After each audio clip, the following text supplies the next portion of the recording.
The Nine Lotus Time can drag a person into a small world that it creates, and then twist different segments of time to deal with the target.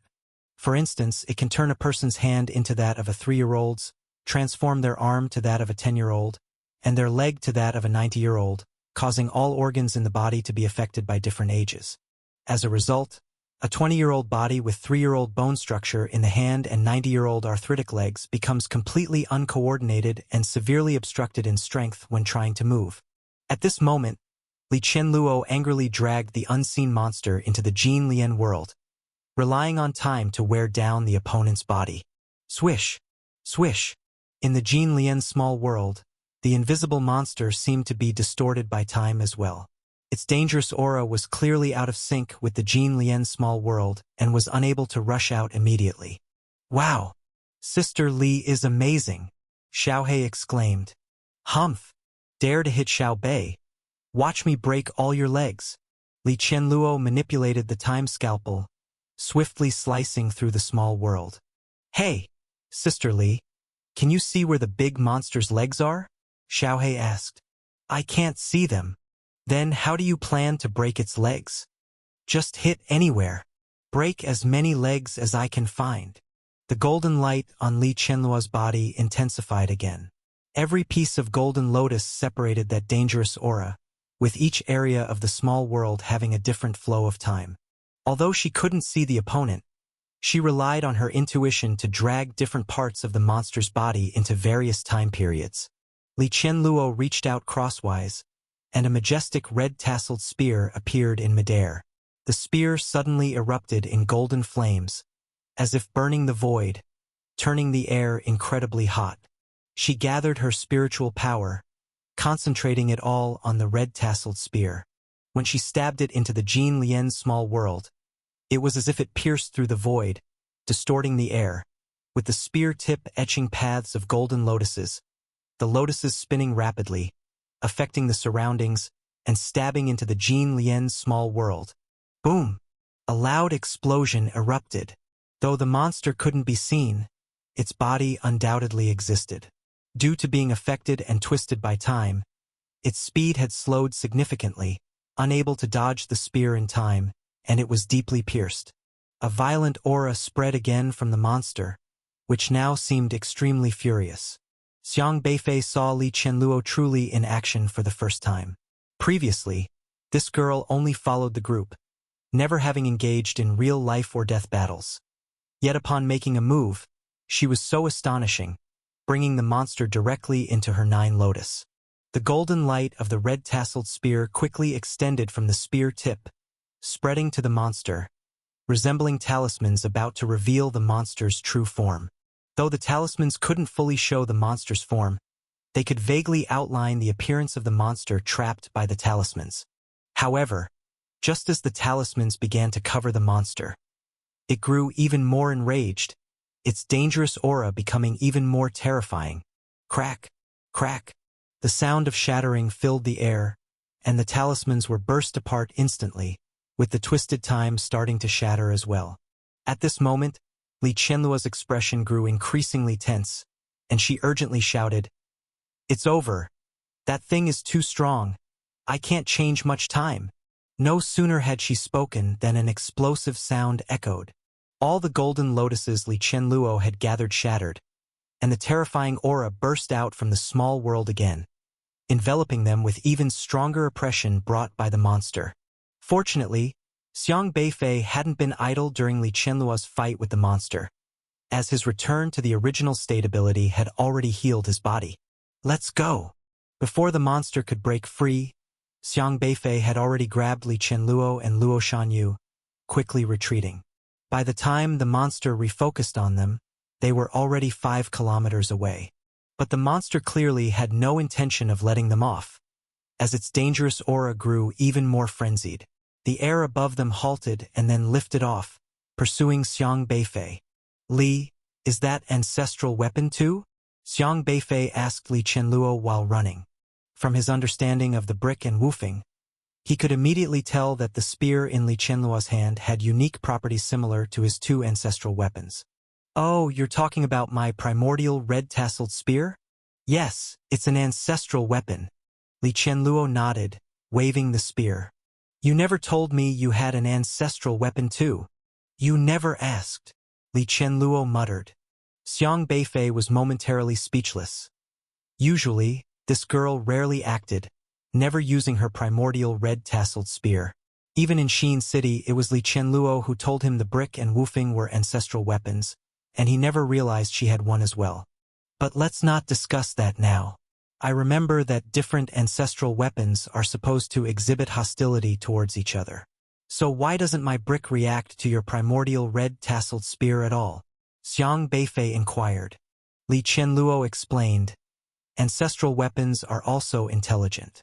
Since we don't have animosity towards each other, neither will they. Just like your Wufeng and brick. They follow you and never fight upon meeting each other. This explanation made sense, but it left Xiang Beifei feeling even more resigned. Though the two of them held powerful ancestral weapons, they somehow couldn't utilize them effectively, which was frustrating. But now wasn't the time to dwell on it, as the unseen monster was drawing ever nearer. For highly skilled fighters like them, 5 kilometers is not far at all. If it weren't for Xiang Beifei's fast running, that monster would have skinned them alive in an instant. They were running desperately, quickly escaping from the flood zone and arriving at a shattered mountain range. This range looked as if something had smashed it to pieces. Everywhere there were broken stones, with no intact surface in sight. Scattered on the rocks were many bones, in colors black, red, and white, making it seem like an ancient killing ground where countless people perished, leaving behind nothing but fragmented bones. But the invisible monster behind them grew closer, its power overwhelming, far surpassing Xiang Beifei. If not for Beifei's significant abilities and speed, they would have been caught much earlier. However, they couldn't widen the distance anymore. The monster seemed determined to capture Xiang Beifei's group, pursuing them fervently. Only 100 meters left, and its terrifying aura was already affecting Xiang Beifei's speed. Shua! The invisible monster sped up, almost capturing Xiang Beifei and his companions. At this moment, the brick in Xiang Beifei's hand suddenly trembled violently, as if provoked by something, becoming extremely restless. Xiang Beifei paused, recognizing what this behavior meant from previous experience. Last time in Xin City, the brick also turned very aggressive suddenly, as if challenged. He suddenly understood and, without any hesitation, threw the brick out. Once the brick left his hand, its aura surged instantly as if freed from Xiang Beifei's control, scattering all its power with no reservation. The 3 bricks emitted powerful golden runes, illuminating the void. Everything around Xiang Beifei inexplicably slowed, including the speed of the diving invisible monster, forcibly suppressed by the bricks. The invisible giant monster was visibly shaken by the brick's sudden eruption. Its aura turned extremely unstable, and it halted. Finally, something happened. Xiang Beifei gazed at the 3 bricks floating in front of him.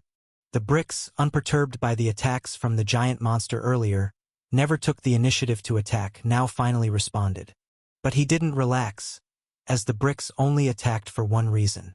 They encountered a similar artifact. And it was an ancestral weapon. This ancestral weapon was not Li Qianluo's primordial red-tasseled spear, implying there was another ancestral weapon here. Xiang Beifei couldn't see where this ancestral weapon was, but an ancestral weapon appearing here likely meant it belonged to somebody from the Dao Palace. If it was a complete ancestral weapon like the Litian spear, the situation would be even worse. He immediately turned around, scanning the surroundings to locate the ancestral weapon provoking the brick. Not far in the shattered mountain range, a particularly conspicuous mountain caught his attention. It was covered in bones, like a place where countless strong warriors fell, their bodies annihilated, leaving only their skeletons, bare and eerie. The mountain stood over 1,000 meters high, split down the middle by a massive crack, where a terrifying giant blade lay horizontally. The blade appeared plain with no extra engravings but was over 1,000 meters long. This giant blade was the one that split the mountain apart. Now the enormous blade trembled ceaselessly, seemingly sensing the 3 bricks' presence. Golden divine runes on its body kept shaking, different yet equally powerful as the runes on the bricks. The entire mountain began vibrating under the influence of the blade. Instead of falling, the bones scattered on the mountain converged upward with conscious intent, each covered with divine runes. A grand, ancient power emanating. These bones gradually gathered in the air, every single one turning towards Xiang Beifei. Most frighteningly, the bones transformed into sharp blades, exuding an overwhelming sword intent. This formidable blade intent even caused Xiang Beifei's heart to tremble, each bone blade wielding at least ancestral Dao realm power. Yet, the bricks showed no fear, emanating intense aggression, affecting the entire area, making everything slow as if speed manipulation had started. The relentless pursuit by the terrible monster behind them seemed less significant. Compared to the threat from this giant blade, the monster was less formidable. Buzz! Buzz! The long blade, seemingly furious at the intrusion of its kind, turned all its aggression toward the three bricks. In an instant, countless bones in the air slashed down mercilessly. The myriad of bones resembled extremely sharp long blades, carrying a biting killing intent. Even before the sword light reached them, apocalyptic power could be felt. But the bricks wouldn't back down. They shook violently, golden runes scattering, confronting the bone blades. As the sword light approached, the surrounding air seemed to halt, drastically altering their speed. Clang! Clang! Clang! Leading bone blade speeds were forcibly slowed while those behind were unaffected, disrupting their coordination, causing numerous bone blades to crash into each other, splendid sword lights exploding in the air, eradicating half of them in the void. The bricks might seem incomplete, yet their abilities were evidently superior to the giant blade. However, the terrifying ancestral weapon Long Blade wasn't easily defeated. Being ancestral weapons, how could it concede so quickly? Boom! The long blade slowly withdrew from the mountain, initially split by a crack. With the blade's removal, the 1,000-meter mountain collapsed, crashing to the ground with an earth-shattering sound. The long blade vibrated madly in the air, its white sword light extending tens of thousands of feet. This time, it attacked personally, slashing toward Xiang Beifei's bricks. Dazzling sword intent, bright and fierce, struck at the bricks' gathered speed domain. Crack! Crack! Crack! The speed domain of the bricks was shattered by the sword light. The terrifying long blade swiftly approached Xiang Beifei, yet the bricks abruptly wrapped around him, whisking Xiang Beifei out of the long blade's grasp. It didn't just slow speeds, it could accelerate them too. Xiang Beifei felt a blur before his eyes. The speed was so swift, even he couldn't help but marvel, realizing the bricks could enhance speed to such a rapid degree.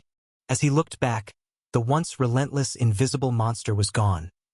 The perilous aura no longer lingered, as it seemed unwilling to stay, fleeing far away. However, the long blade adjusted its edge again, targeting Xiang Beifei. The air filled with killing intent, a terrifying sword light slashing horizontally. At this moment, a dreadful aura emanated from the air once more. A red light shot skyward, tearing through the void, meeting the sword light. Upon closer examination, it was the primordial red-tasseled spear. Li Qianluo had thrown the spear as well. Once out of her control, its power surged exponentially, immediately blasting the long blade away. Swish! Swish! Swish! Golden lotuses blossomed around the red-tasseled spear, turning blood-red. A spear shot skyward with unstoppable momentum. Forget it, you go too. Xiang Beifei immediately took out Wufeng. With 3 ancestral weapons fighting so fiercely, how could Wufeng, suppressed within the spirit-gathering book, stand aside calmly? It had long been restless. He threw it out at this moment, releasing its constraints, like a freed tiger, aggressive and menacing. A 1,000-foot sword light tearing through the void, striking the long blade. Boom! Boom! Boom! The clash of 4 terrifying ancestral artifacts brings immense power, almost demolishing everything in all directions, leaving devastation everywhere, with dust filling the air and the ground blasted into terrifying pits. The sword light of Wufeng roars to the sky, not at all weaker compared to the blade light, whipping up gusts of fierce winds that swirl around those sky-filled blades, causing a monumental change in heaven and earth, thunder and storm raging as if the land is about to be overturned. As soon as Wufeng joined the battlefield, the situation immediately changed.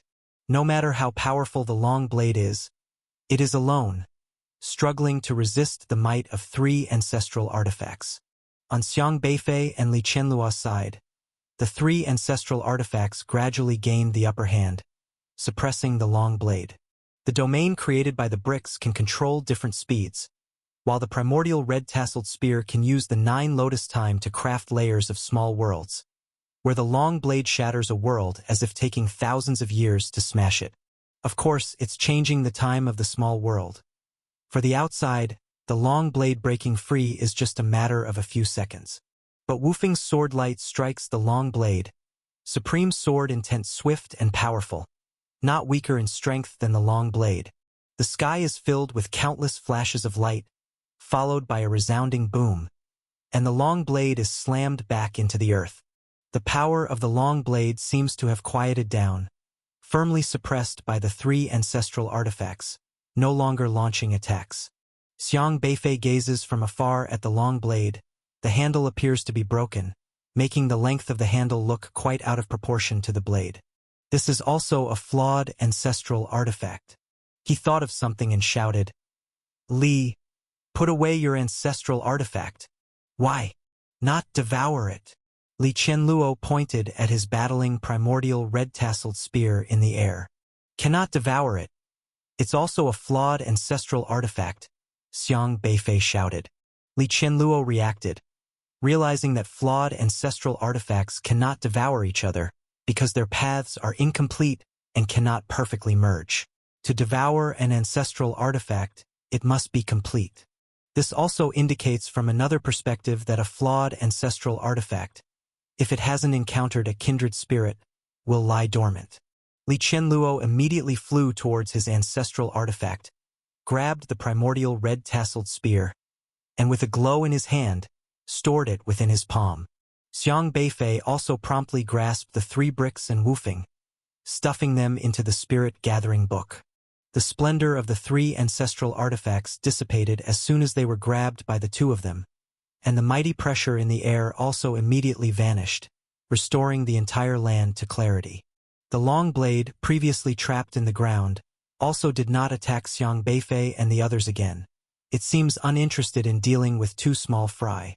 This relieved them, as the ancestral artifact clearly has its personality, unwilling to strike unless meeting a kindred spirit. The entire land is currently a chaotic mess, with all the mountains leveled, destroyed into utter ruin. Yet at this moment, the soaring dust suddenly began to condense, various lights flickering, gradually restoring to its original state. Broken stone mountains and bones scattered all over. Even the kilometer-high mountain split in 2 and crumbled just now began gathering together, restoring to its former state, and the big blade seems to have been pulled by an unseen force into the mountain's fissure. Everything has returned to normal, as if nothing had happened. Had he not seen it with his own eyes, even Xiang Beifei would not dare say he just experienced an earth-shattering battle here. What kind of ancestral artifact is this? Why hasn't the Dao Palace taken it away? Xiang Beifei examined the long blade, which was firmly embedded back into the mountain, as if sheathed. Even without power, its blade is long and looks majestic from afar. The ancestral artifacts of Common Valley are very special. They're bound here by something, making them hard to take away. Oh, right, my master said previously that these artifacts are flawed. Unless made complete, they can't be taken away. But didn't you take away the fragments of the brick here? Xiang Beifei asked. Those are fragments. Your 3rd brick shattered doesn't represent the power of a complete ancestral artifact. Honestly, if I had initially obtained a whole brick, I might not have been able to take it away either, Li Qianluo replied. Truly peculiar. Xiaohe couldn't help but mutter. Why not go up and take a look? Era suggested from within the pocket. Xiang Beifei pondered for a moment.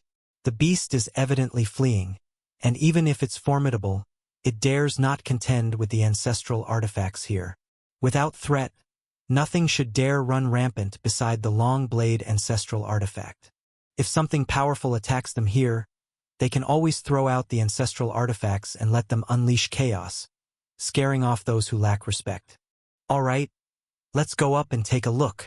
The group of them cautiously flew up, soon arriving at the mountaintop, standing before the fissure. Though it's called a fissure, it's actually about 10 meters wide, with the sky-piercing giant blade embedded in the middle.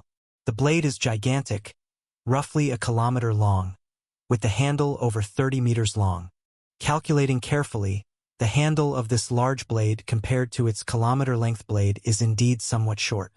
Flying onto the handle, they see there's indeed a distinct break, as if chopped off by something very obvious. Xiaohei ran over and knocked on the knife handle, trying to pull it out, but the long knife had no reaction at all. It's asleep, useless. Xiaohei stood at the highest point of the knife handle and spread his little hands. I told you it can't be pulled out. My master said that the Common Valley holds a very primitive power. After that battle, this power sealed all the ancestral artifacts. Basically, no one can take an ancestral artifact out of here, unless you find the handle of your weapon, Li Qianluo said. Xiang Beifei asked, Did you see this ancestral artifact the last time you were here? No, not really. There are many ancestral artifacts, and I haven't been to this place before. We were just wandering around randomly. If you ask me to find it now, I've forgotten where it is. I remember Gu Hengzi said that there are only 13 ancestral artifacts. Is this one of them? Gu Hengzi mentioned this because ancestral artifacts are powerful objects sealed with the heavenly Tao divine patterns. Although the number of grand paths in the world is countless, ancestral artifacts constantly devour each other. So there is actually a rough perception of the number of heavenly Tao among the ancestral artifacts. Not really. What he meant should be there are 13 outside of the Common Valley. The ones within the Common Valley don't count. The Common Valley has always been closed off, a very special place, Li Qianluo said. Sister Li, are you so sure? Xiaohei asked in confusion. Because I've seen quite a few within the Common Valley. At least 4 or 5 of them my master took me to see, just didn't take them away. Then there's the Seeking Wood at Old Giant Spirit's place, some at my place, several at the Tao Palace, and to my knowledge, adding that steel capable of suppressing floods, you have 3 ancestral artifacts yourself, which adds up to far more than 13, Li Qianluo said. She paused and added, Think about it. Did your ancestral artifacts react before the aura of the Common Valley seeped out? That's true. The reaction of Wufeng and Brix began around the time the Tao Palace sent out messages.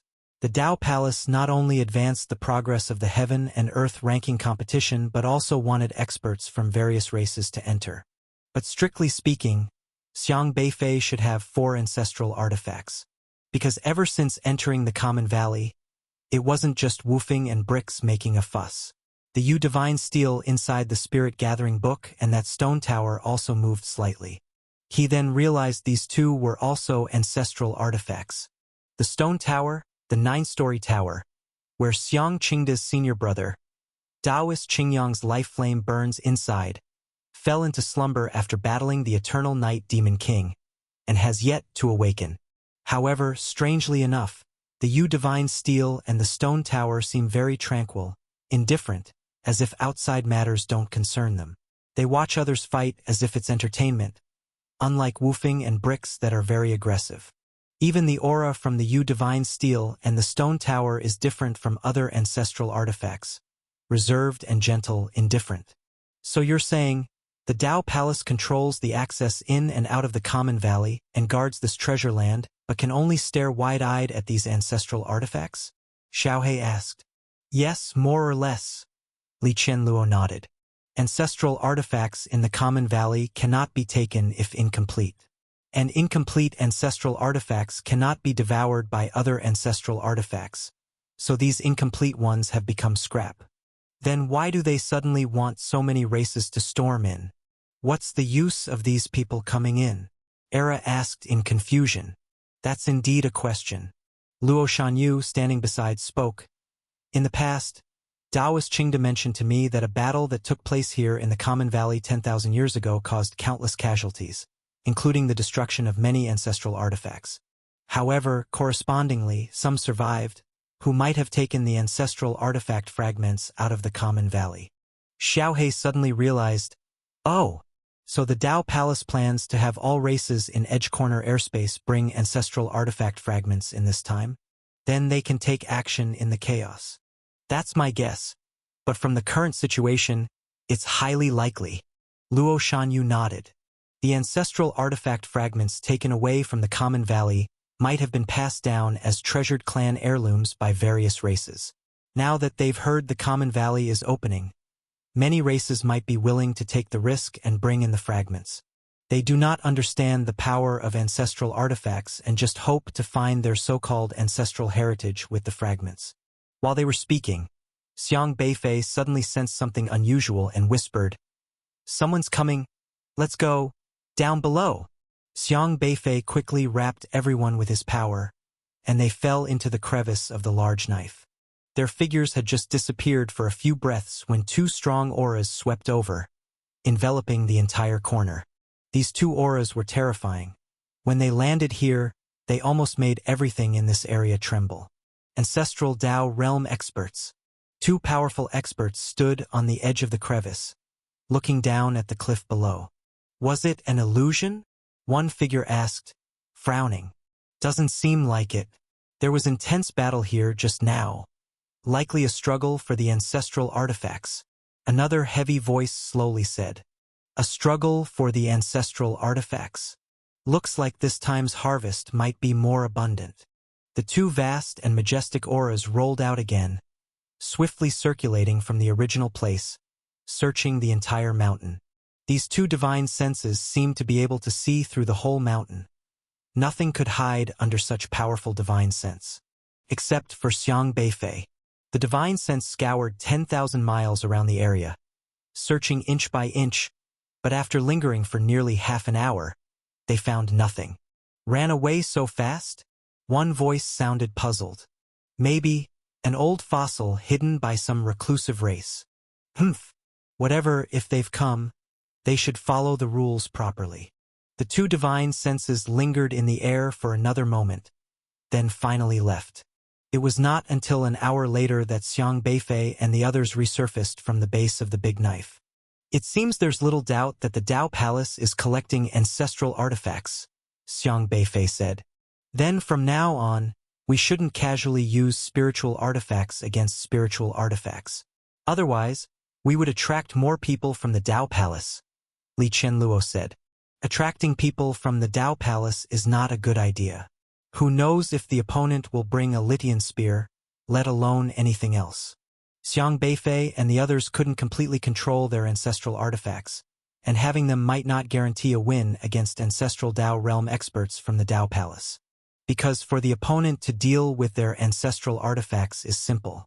They just have to put away their own ancestral artifacts.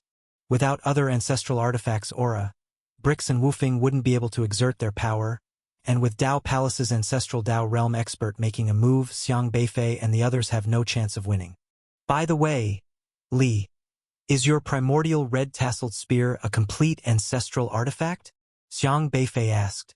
"Also incomplete, it's missing the end part, and it shattered back then. I'm still looking for it." Li Qianluo showed her golden lotus small world in her palm to Xiang Beifei. This golden lotus is etched in Li Qianluo's palm. Very special, shielding the aura of the primordial red-tasseled spear from leaking. But if you look inside, you can still see the situation inside, where the spear tail is indeed missing a small section, which is not visible unless looked at closely. What a pity! Such a large ancestral artifact can't be taken away. Xiaohe regretfully stroked the blade and flicked it. The blade gave a dull thud, as if a dazed stone with no reaction. It's hard to imagine that such a super-powerful weapon, without similar interference, could be considered scrapyard junk. If these ancestral artifacts were so easy to take away, the Dao Palace would already have done so, and we'd not be the ones to take them home, Xiaohe lamented. Just as they were talking, Xiang Beifei noticed something unusual and whispered, "Someone's coming. Let's go. Down below."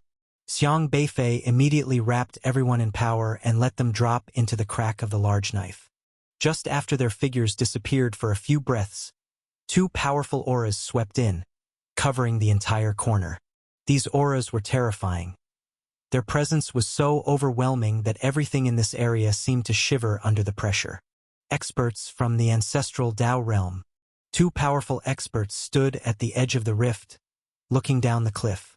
Was it an illusion? One of the figures asked, frowning. It doesn't seem like it. A very strong fight just broke out here. It should have been over an ancestral artifact. The other, with a deep voice, said slowly. An ancestral artifact struggle? Looks like this time's harvest might be more than expected. The two grand and rolling divine senses surged again, swiftly flowing out along the original place, searching the entire mountain. These two divine senses seemed as if they could see through the entire mountain, scrutinizing every inch under such powerful divine sense. Except for Xiang Beifei. Their divine sense combed through the area for thousands of feet, but didn't find anything, eventually hovering briefly in the air before leaving. An hour passed and Xiang Beifei finally spoke. So, it looks like there's no doubt. The Dao Palace plots to collect the ancestral artifacts. Bricks and woofing cannot be used casually to fight inside here anymore. Otherwise, more people from Dao Palace would come, Li Qianluo said. Drawing the attention of the Dao Palace people is not a good idea. Who knows if they'll bring a heavenly spear along for the ride. Menacing, with other ancestral artifacts like that, we wouldn't even have a chance. Xiaohe shook his head, expressing his concern.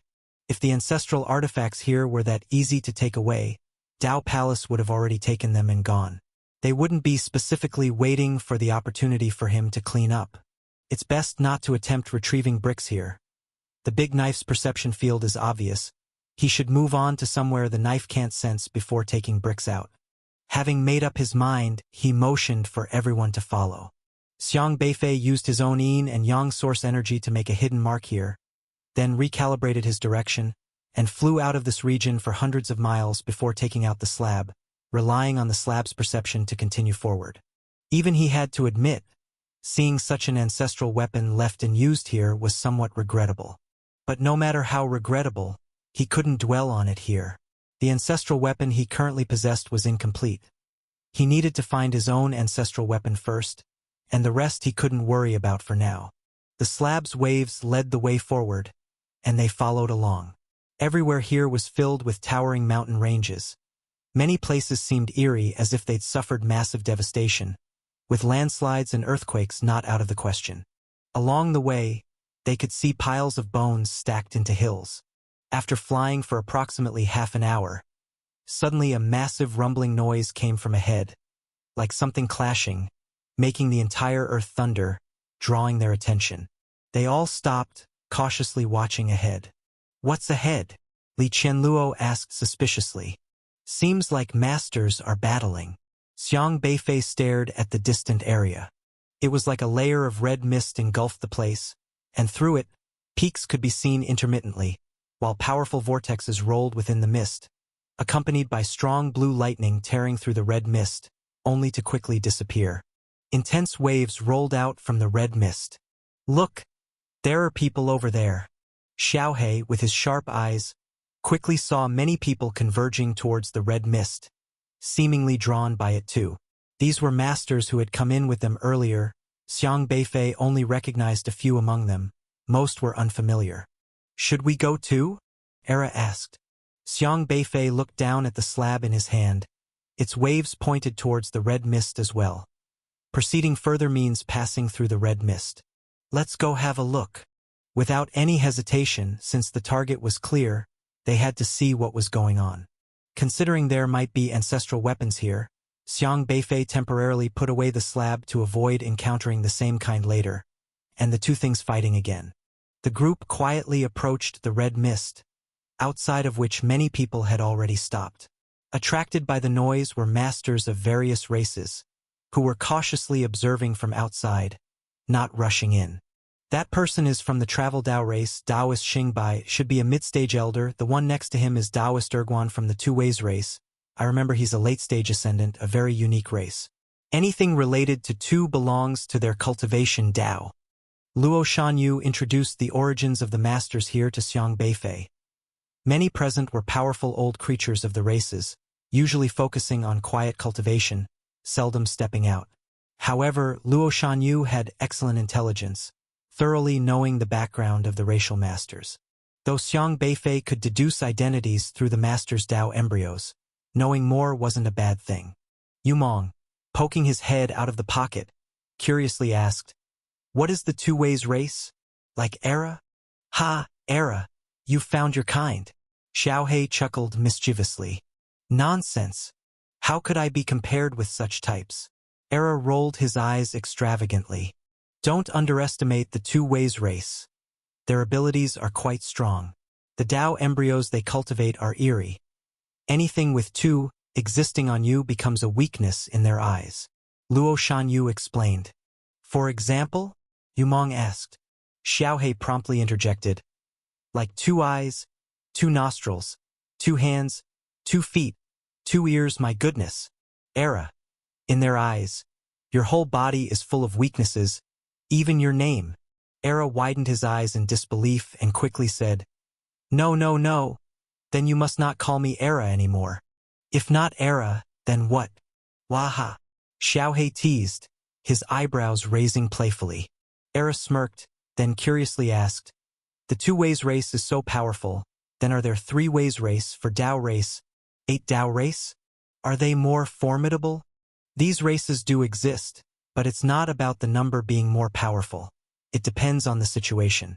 For example, what on you is related to 8? "I bet very little," Luo Shanyu replied.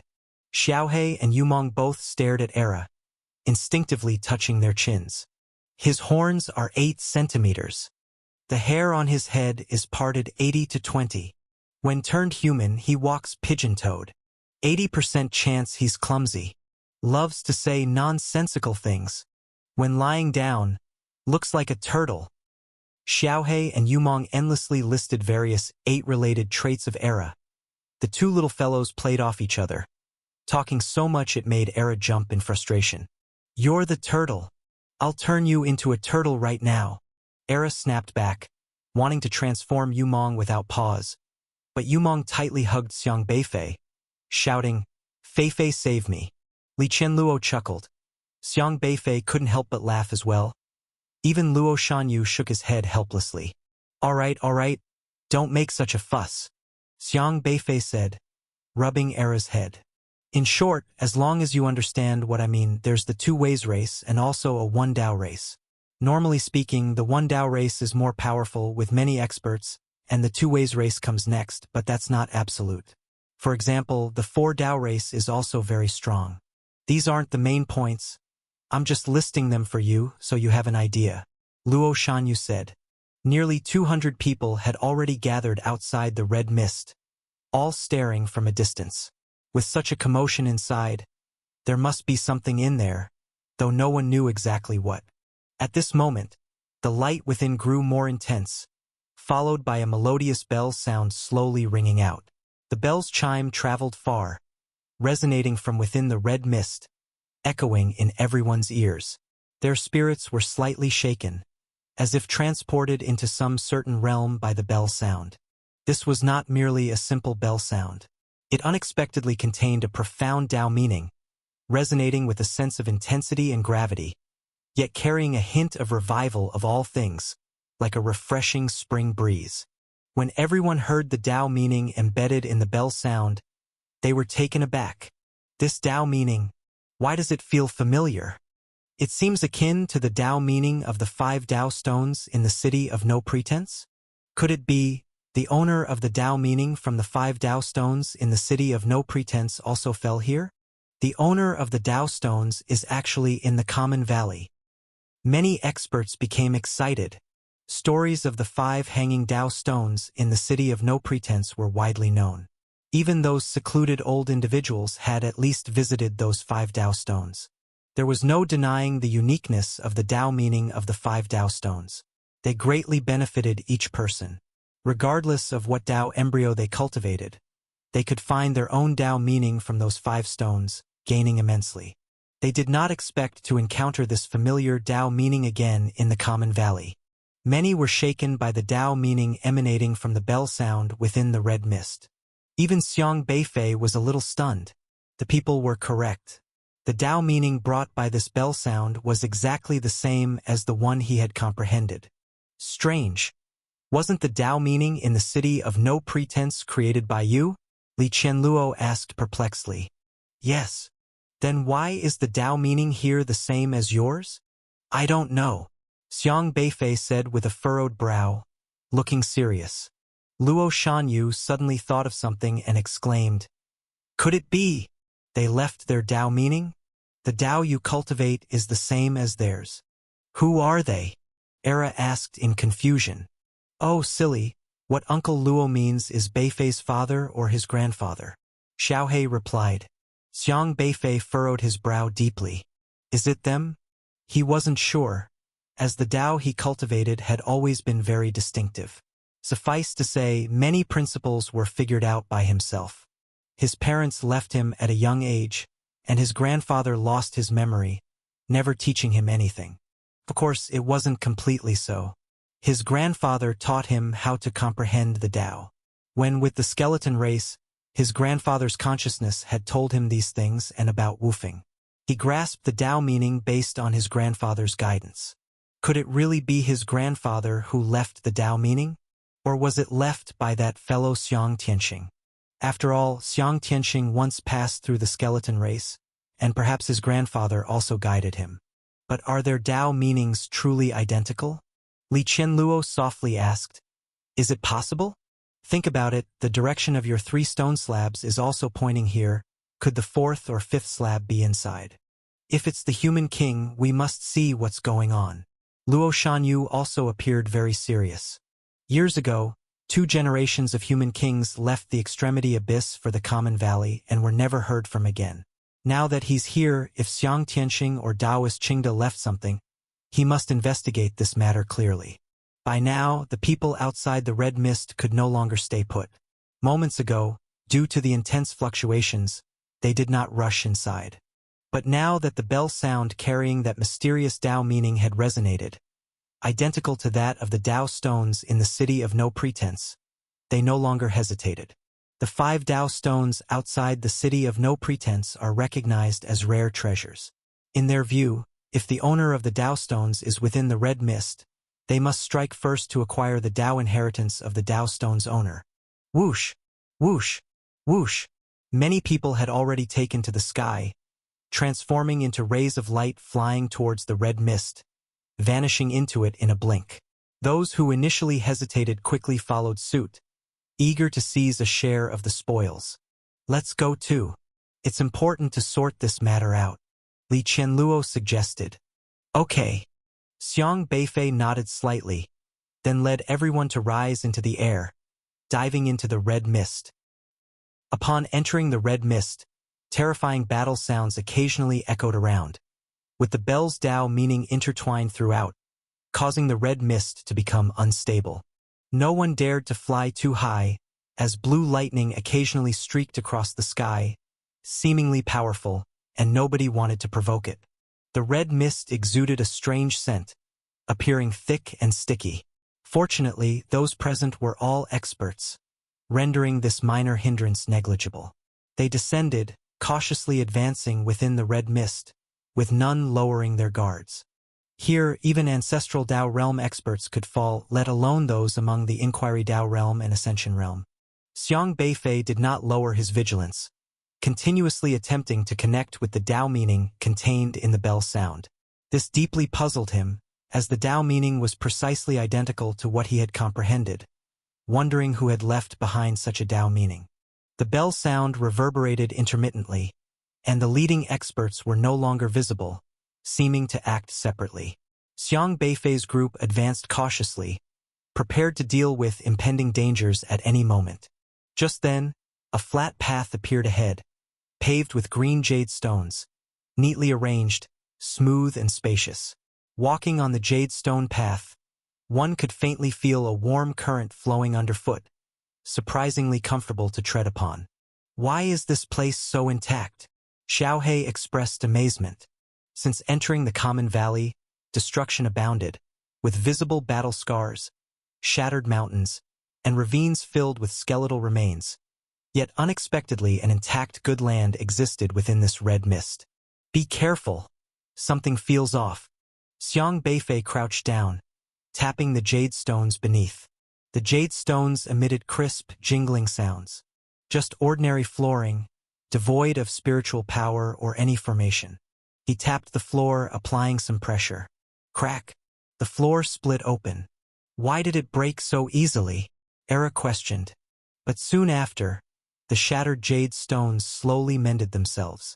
Li Qianluo seemed to sense something. With a motion of her palm, a glow of golden lotus unfurled, and dazzling golden lotus phantoms seemed to flicker in her eyes. Just as I thought, Li Qianluo said. What's the matter? See for yourselves. Li Qianluo extended her index finger, drawing a circle ahead. Within this circle, streaks of golden lotus flickered, as if marking out a small world. Through this marked world, the previously intact jade stones appeared clearly as fissured surfaces, with bones scattered all over, and many broken weapons buried beneath. It seems like some kind of illusion created by something, Li Qianluo remarked. There's a staircase over there. Xiaohe pointed to another side. They glanced up, seeing the staircase winding upwards and disappearing into the red mist. Let's go up and check, Xiang Beifei suggested. They began ascending the staircase, each step seemingly accompanied by a sound, most peculiarly containing bits of Dao meaning, matching the Dao meaning comprehended by Xiang Beifei exactly. On the staircase, a small number of people were already sitting cross-legged, comprehending the Dao embryos. To these elite races, the Dao embryos contained inside were extremely profound, providing great assistance to their cultivation. This small group belonged to less powerful minor races, with cultivation levels only reaching the inquiring Dao stage. They knew that in a perilous place like Common Valley, their chances were slim. Compared with others possessing Ascension Realm experts, acquiring fortuitous inheritances was almost impossible, so comprehending the Dao embryos was already a significant gain. However, races led by Ascension Realm elders were not content with just this. They harbored grander ambitions, refusing to be satisfied with merely comprehending the Dao in place, instead choosing to climb higher. For them, discovering the source of the Dao embryos was of utmost importance.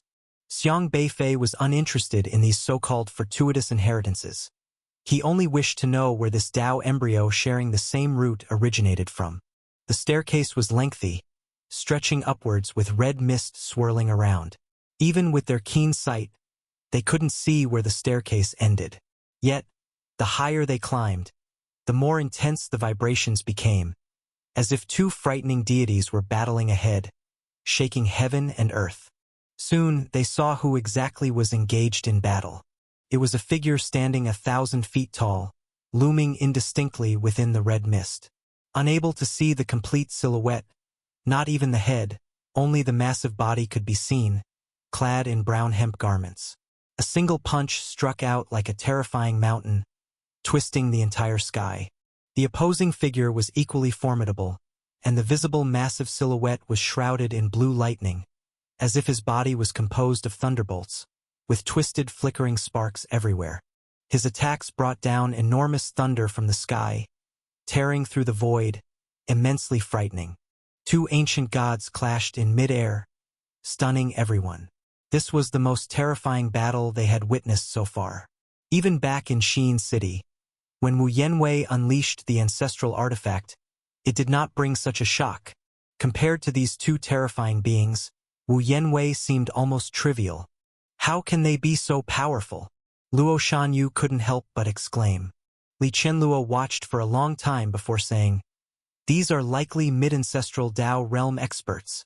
"What about those Dao Palace people we saw earlier?" Era asked. "They are just in the early stage of the ancestral Dao, having just stepped into this realm. They wouldn't even be enough to fill the gaps between these two's teeth. These two are the true mighty figures of the world.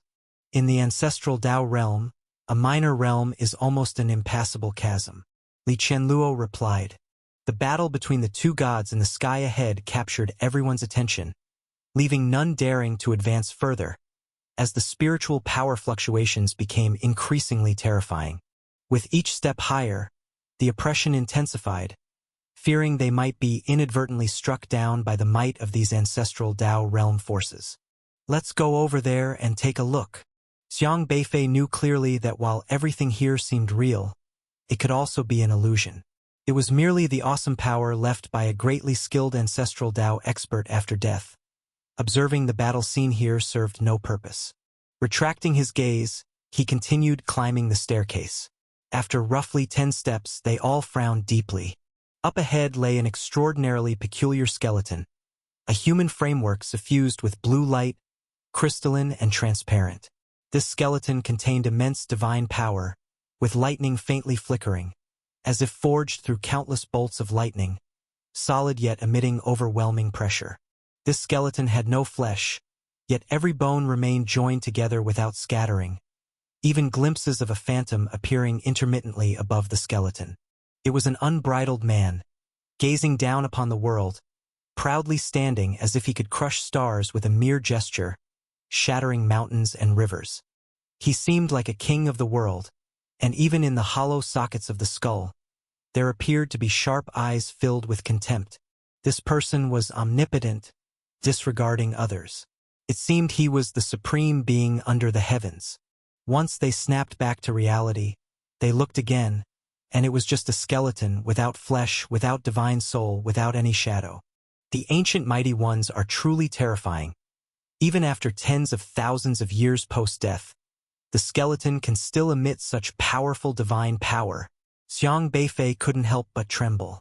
This skeleton brought greater intimidation, 1,000-fold more powerful than those living ancestral Tao realm Tao palace experts. He found it hard to imagine how mighty this expert was at their peak, likely able to traverse any place under the vast heavens.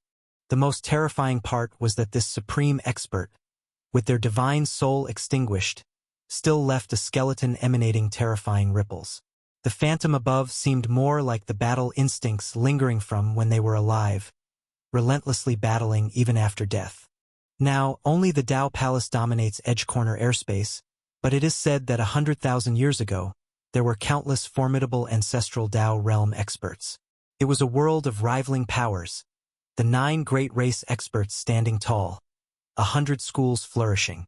This person might have been among the top-tier experts of that time. Li Qianluo said. Luo Shanyu carefully observed the skeleton and then said, I think I've heard of this person. Likely the heavenly Thunder Venerable who mastered the Thunder Tao. One of the ancestral Tao supreme beings of those times, who had unexpectedly fallen here. Huh? I've never heard Master mention this person before. How does Uncle Luo know about him? Li Qianluo asked in surprise. Although she was young, she had significant backing and extensive experience, but even she didn't know everyone. Luo Shanyu hesitated for a moment before saying, Taoist Qingde once told me many things. He had a profound understanding of many ancient masters and even taught me how to discern their auras. Xiang Beifei asked in astonishment, Did my grandfather teach Uncle how to identify the auras of these masters? Luo Shanyu nodded slightly. Yes, before he left, he engraved some things into my spirit memory, so I have a general understanding. But why? Why would Grandpa Feifei tell Uncle Luo these things? Logically, without Grandpa Feifei, Uncle Luo doesn't seem like someone who would come to Common Valley alone, right? Xiaohei asked in confusion. Luo Shanyu was silent for a moment, looking at Xiang Beifei. I always thought he wanted to leave these messages for the human race, to make them more aware of other races, to prepare for unforeseen events. But later, I realized that maybe he knew long ago that I would eventually come along. Xiang Beifei was silent for a moment. He had come all this way searching for answers.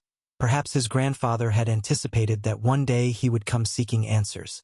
After a while, Xiang Beifei asked, What else did my grandfather say? I can't be sure of much, but I remember that the reason the Heavenly Thunder Venerable was so powerful was that he refined the Thunder God patterns of the Heavenly Tao into his body. Luo Shanyu said, Refining God patterns into one's body? Xiang Beifei and Li Qianluo were both shocked. This meant that the heavenly Thunder Venerable could control all the thunder and lightning in the world and was the ancestor of thunder. With just a thought, there wouldn't be any thunder and lightning in the world, nor would the electricity that Zhuzhou humans relied on function. Xiao Li, is this possible? Xiang Beifei inquired of Li Qianluo. In his understanding, it seemed that only ancestral tools could contain the laws of the heavenly Tao. Li Qianluo stroked her chin, recalling for a moment before saying, "Hard to say. I vaguely remember Master mentioning once that the ancient times were full of talents, with heroes everywhere. Many geniuses, well, those who are truly geniuses, not just those who, after 3,000 years, enter the Inquiry Tao realm and can be called geniuses." Li Qianluo always looked down on those rankings on the heaven and earth ranking, where being under 1,000 years old on the earth ranking was considered a genius, or 3,000 years old on the heavenly ranking not worth mentioning. Not to mention herself and Xiang Beifei, even Luo Shanyu, who is over 300 years old in the late Inquiry Tao, could easily beat those on the heaven and earth ranking at the Tao Palace. In ancient times, many geniuses were incredibly formidable because many races had their ancestral tools, thousands of ancestral tools, each typically sealing a heavenly Tao law. But an ancestral tool is also just a tool, and there's no rule against using one skeleton as an ancestral tool. Someone like the Heavenly Thunder Venerable should be an extremely formidable being of the Thunder Tao race. If they fused their body with an ancestral tool, it's not impossible. Li Qianluo said. So this is a walking skeletal ancestral tool? Xiaohe asked. Maybe. I'm not really sure either. Want to try? Era asked eagerly. The method to test it was simple. Take out an ancestral tool to see if the blue skeleton reacts. Even if the Heavenly Thunder Venerable fused himself into an ancestral tool, do you think if this skeleton were a complete ancestral tool, it would deliberately wait for us to be here? Xiang Beifei said. True, this is probably just a fragment of a spiritual artifact, or else the Tao Palace would have taken it and absorbed it long ago. Xiaohe nodded. They carefully observed the skeleton and soon noticed that the right hand of the skeleton was missing a section of thumb bone. However, this skeletal ancestral tool seems to be quite powerful, stronger even than that long saber from before. The pressure it exerts isn't weaker than the Litian spear of Xi'an City. Strange, it only has one God pattern law, Li Qianluo said. From the current situation, the skeleton seems to have only sealed the Thunder God pattern, while the Lydian spear should possess more God pattern laws, but its power isn't as strong. That should be the brilliance of the Heavenly Thunder Venerable, being able to cultivate a single God pattern law to its extreme. Its power may not necessarily be weaker than ancestral tools with more God patterns. Taoist Qingda had extremely high praise for him back then, Luo Shanyu said. That's also true. In the 3,000 great Taoists, not every heavenly Tao law is meant for combat. Some heavenly Taoists might just be tools, and therefore their power might not be that strong. But if this lightning skeleton is fighting with something, could it mean there's another ancestral tool here? Li Qianluo said. Yes. Ancestral tools only engage in endless battles when encountering other ancestral tools. That should be the situation here. Let's go see what the other ancestral tool is. Xiang Beifei glanced again at the two figures in the sky with imposing auras. The terrifying silhouette formed by the residue of the Heavenly Thunder Venerable's aura was already quite formidable. But it was clear his opponent was not weak either, with the other being a formidable giant dressed in hemp robes. They tried their best to withstand the pressure on the stairs, knowing the other ancestral tool wasn't on this side. But it wasn't far away either. The skeleton of the Heavenly Thunder Venerable was powerful, and many dared not approach. But Xiang Beifei wasn't concerned about that. He carefully skirted around the skeleton, heading toward the other side. Just then, it seemed the Heavenly Thunder Venerable in the sky noticed something and suddenly let out a low roar, and the overwhelming pressure immediately bore down toward them. In no time, thunder rumbled everywhere on the stairs, with stout lightning bolts raining down like hailstones, frightening many to death. This was an ultimate power of the ancestral Tao realm. The storm of lightning was terrifying. Several late Immortality Realm law enforcers couldn't withstand the powerful thunder, and in the blink of an eye, they were completely obliterated. leaving not a trace, not even a scream, including a master from the beginning of the Inquiry Dao who also perished in the thunder. Xiang Beifei didn't have time to move forward. He quickly gathered Luo Shanyu and Li Qianluo and retreated, but the lightning continued to pursue them, roaring towards them. Soon, Xiang Beifei realized the lightning wasn't targeting them. It was heading toward 3 people in the crowd. Those were 3 men dressed in blue robes, their faces flushed with excitement, their bodies also emanating with electricity. Although these electricities seemed minuscule compared to the heavenly thunder venerables, they faintly resonated with the thunder from above. Descendants of the Thunder Dao race. It's the heavenly thunder ancestor. It's the ancestor. The leading Thunder Dao tribesmen trembled with excitement. The majestic power of the heavenly thunder venerable was stunning in their eyes. It was their arrival that seemingly triggered the resonance of the skeleton, unleashing tremendous lightning. The heavenly thunder venerable was a genius of their Thunder Dao race, the most illustrious ancestral Dao realm master from ancient times to the present. It was he who established the Thunder Dao race as a powerful lineage. Yet, the Great War 100,000 years ago led to the fall of the heavenly thunder venerable here, causing the Thunder Dao race to become a second-rate race. Seeing the heavenly thunder venerable skeleton exhibit such might again, how could they not be thrilled as descendants? Great Elder, I see the relic of the heavenly thunder venerable. It's right there. Another middle-aged man pointed at the blue skeleton on the steps, ecstatic. The relic of the heavenly thunder venerable. The leading Great Elder's gaze fell upon the blue skeleton, then moved to the missing thumb of his right hand. The Great Elder of the Thunder Dao race's eyes brightened. Then he extended his palm, which immediately lit up with crackling thunder light. All the light gathered onto his right thumbnail. His right thumb emitted a terrifying fluctuation, resonating with the blue skeleton in the distance. It's an ancestral fragment. Since the fall of the heavenly thunder venerable in ancient times, the Thunder Dao race has declined, and no one in the tribe has achieved talents comparable to the heavenly thunder venerable's level. At that time, the heavenly thunder venerable didn't leave any instructions, and the experts he brought died or were injured in great numbers, causing their race to languish, with very few exceptional talents emerging in the past 100,000 years. However, decades ago, the Thunder Dao race's Great Elder, Lei Tianze, by chance, found himself in a conflict over relics with others and inadvertently acquired a piece of broken bone. This piece of broken bone perfectly complemented his Thunder Dao cultivation, and he integrated it into his thumb, using the laws of thunder to cultivate, his strength and cultivation advancing by leaps and bounds. They have never known what this piece of broken bone signifies, nor its relationship with ancestral artifacts. But Great Elder Lei Tianze always believed it likely has a significant connection to the heavenly thunder venerable. The broken bone's sacred object can assist in cultivation, and Lei Tianze used it to advance his cultivation to the Inquiry Dao realm, becoming the most formidable figure in the tribe and protecting the entire race. When he learned that entry to the Common Valley was possible, he brought 2 talented individuals from the tribe, hoping to find the heavenly thunder venerable. To his surprise, persistence paid off, and he truly found him. Not only that, the broken bone he obtained by chance is indeed a match for the remains of the heavenly thunder venerable. This filled Lei Tianze with immense excitement. The battle spirit of the heavenly thunder venerable that once clashed with another ancestral artifact in the sky sensed the fragment of its ancestral artifact, and its attention immediately shifted to this side, focusing on Lei Tianze. Roar! A tempestuous aura emanated from the blue remains, its sound waves thunderous, sweeping across the heavens, even overturning the red mist, revealing a brief moment of clarity. Junior of the Thunder Dao race, Elder Lei Tianze, greets the old ancestor of heavenly thunder.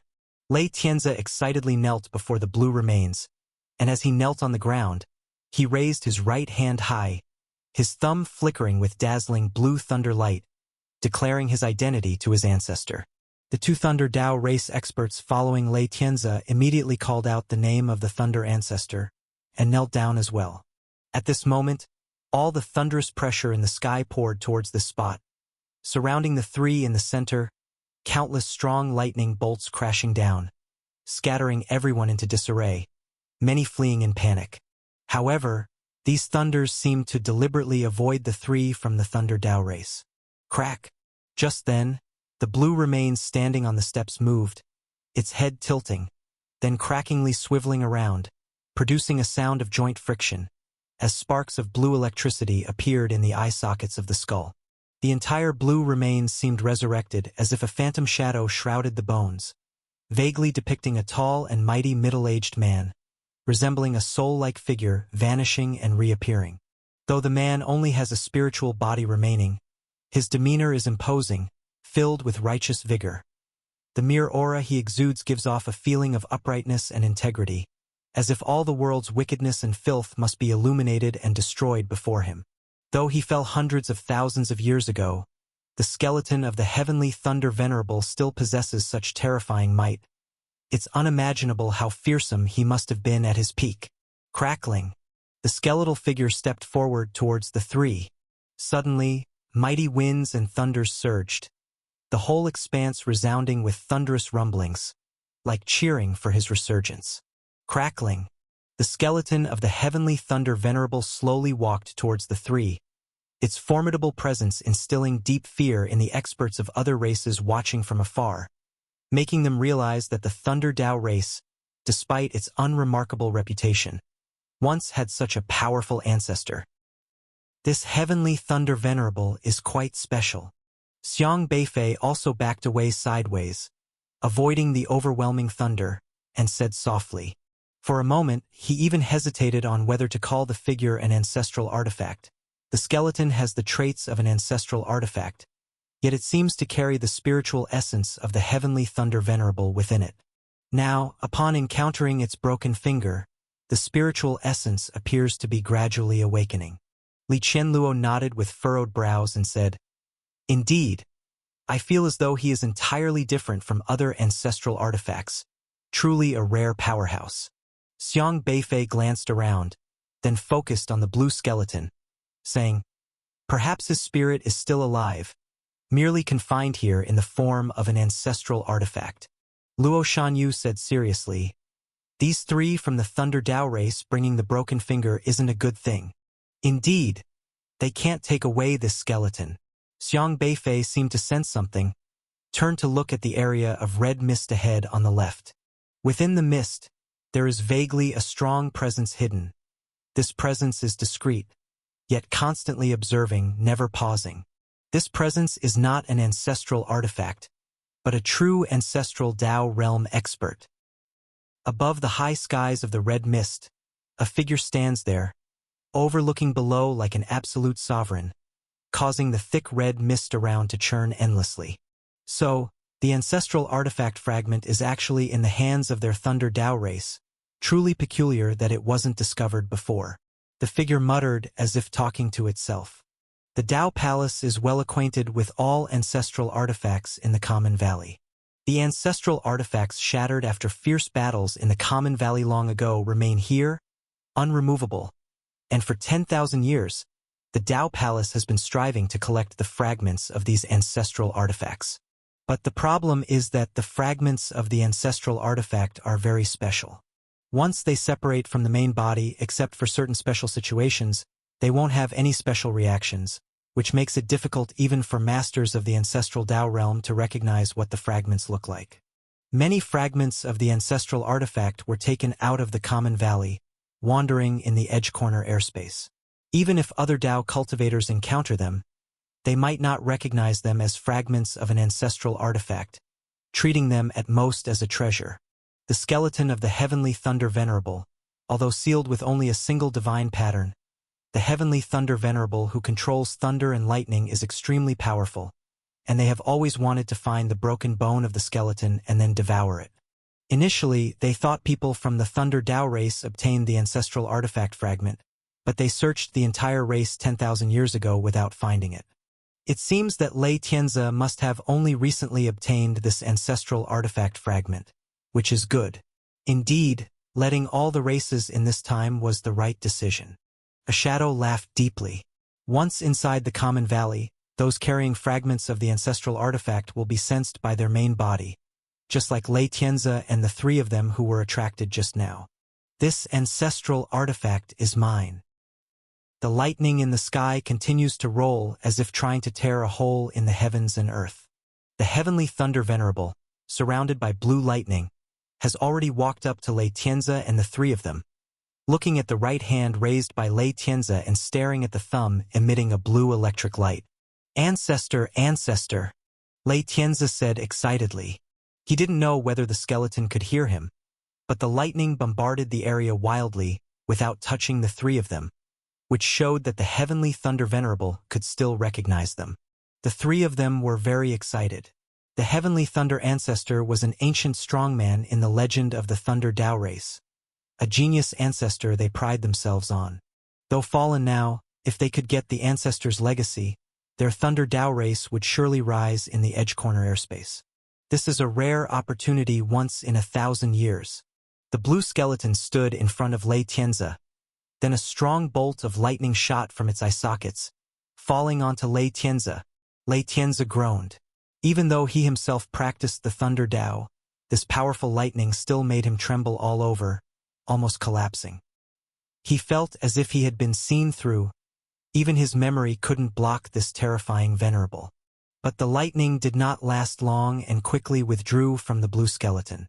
Lei Tianze was drenched in sweat, as if he were exhausted, propping himself with one hand on the ground, trembling slightly, almost unable to hold on. Yet he felt that the lightning power within him seemed a bit more refined, and his understanding of the Thunder Dao was even deeper. Thank you, ancestor, for your teaching, Lei Tianze said gratefully. But at this moment, a sound like muffled thunder resounded. Is there no ancestral Dao realm successor in the Thunder Dao race? It was a rumbling sound of lament, carrying a hint of loss, echoing in Lei Tianze's ears. Lei Tianze was stunned.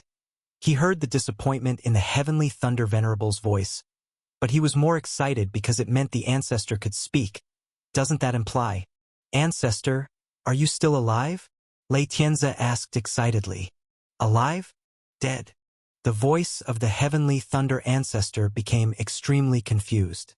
He seemed unable to recognize his state, having turned himself into an ancestral artifact and met a stronger opponent here and fell. Yet he is different from other ancestral artifacts. He could not determine what he really is now. If he were still alive, why couldn't he leave this place?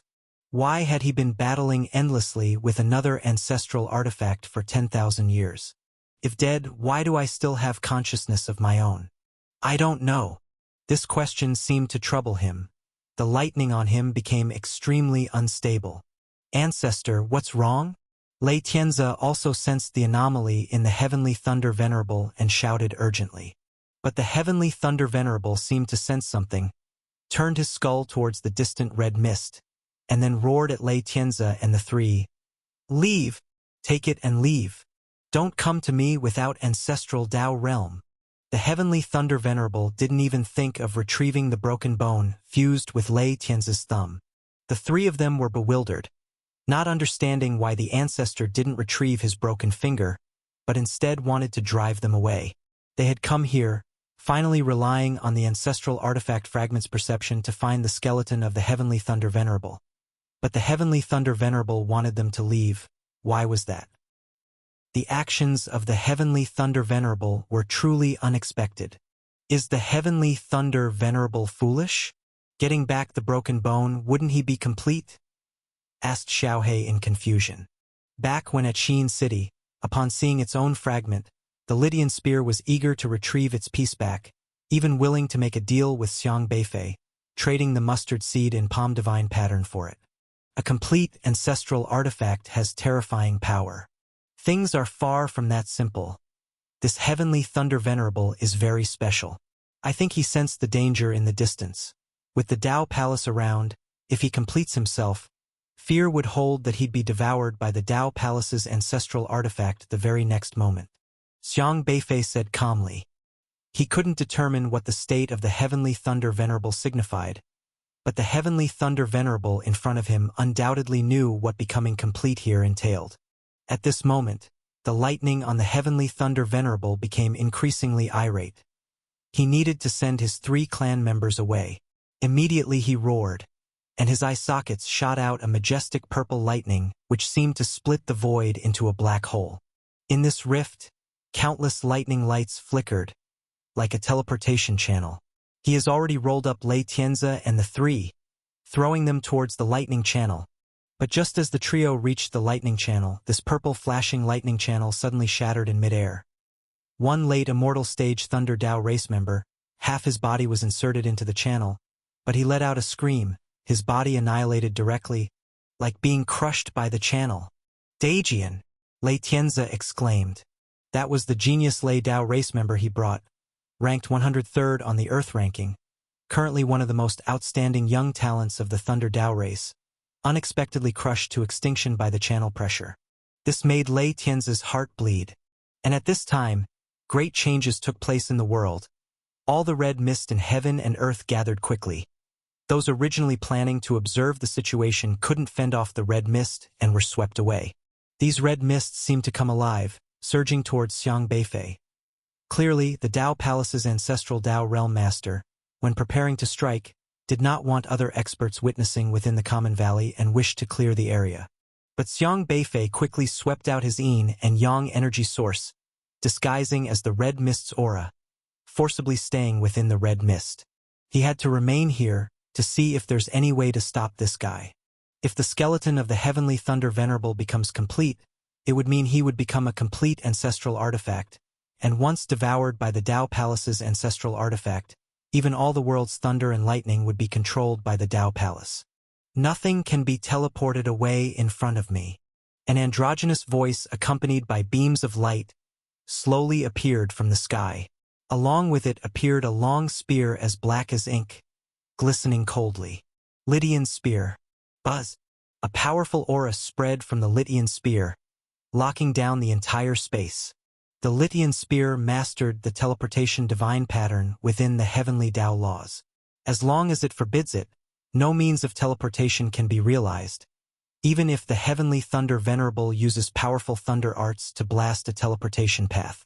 I never imagined, never expected, that the Heavenly Thunder Venerable, who fell 10,000 years ago, still retains his consciousness. A man dressed in white appeared in the sky. The robes on this man were spotless, and his entire demeanor was neat and tidy, without a hint of disarray, giving him a very effeminate appearance. Xiang Beifei's eyes shimmered with black and white energy. He saw this person's heavenly Dao laws. Enforcer, Wu Duankong. Dao Embryo, Hutu. Realm, Mid-Ancestral Dao. Another powerful Grand Dao Realm expert from the Dao Palace, and still a mid-rank expert in the Ancestral Dao Realm, much stronger than Wu Yanwei from Xin City. Troublesome, Xiang Beifei said grimly. This person's cultivation and realm are not weak. Standing there without revealing any aura, he still exerts a massive pressure. The aura emitted by the remaining skeleton of the Heavenly Thunder Venerable is also in the mid-ancestral Dao realm, but the problem is that he is currently just an ancestral weapon, an incomplete one, to top it off. Now he not only has to face an expert of the same realm, but also a complete Lydian spear. Hutu tribe.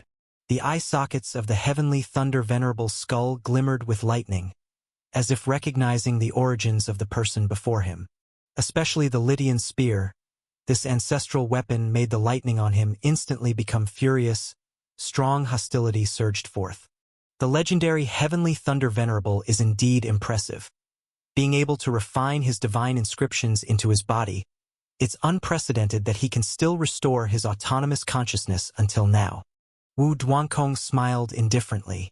On the other side, Lei Tianzi, the great elder of the Thunder Dao race, seeing Wu Duankong appear, also felt uneasy, exclaiming in shock, "An elder from the Dao Palace?"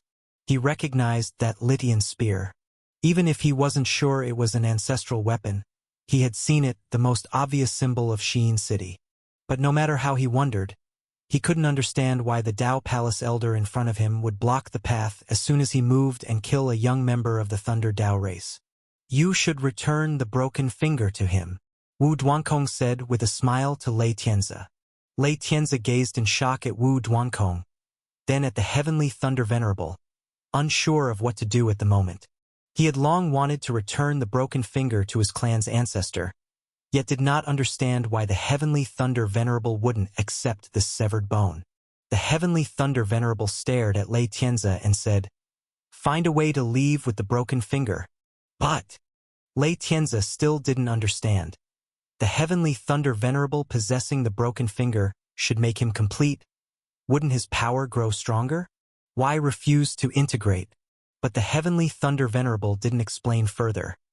He took a step forward as his bones clattered, and his entire skeleton flashed with terrifying electric sparks, filling the air with the crackle of the lightning, seemingly ready to burst. "Why not become complete?" Wu Duankong asked with a meaningful smile. "I won't let you succeed." The Heavenly Thunder Venerable roared angrily. Bang!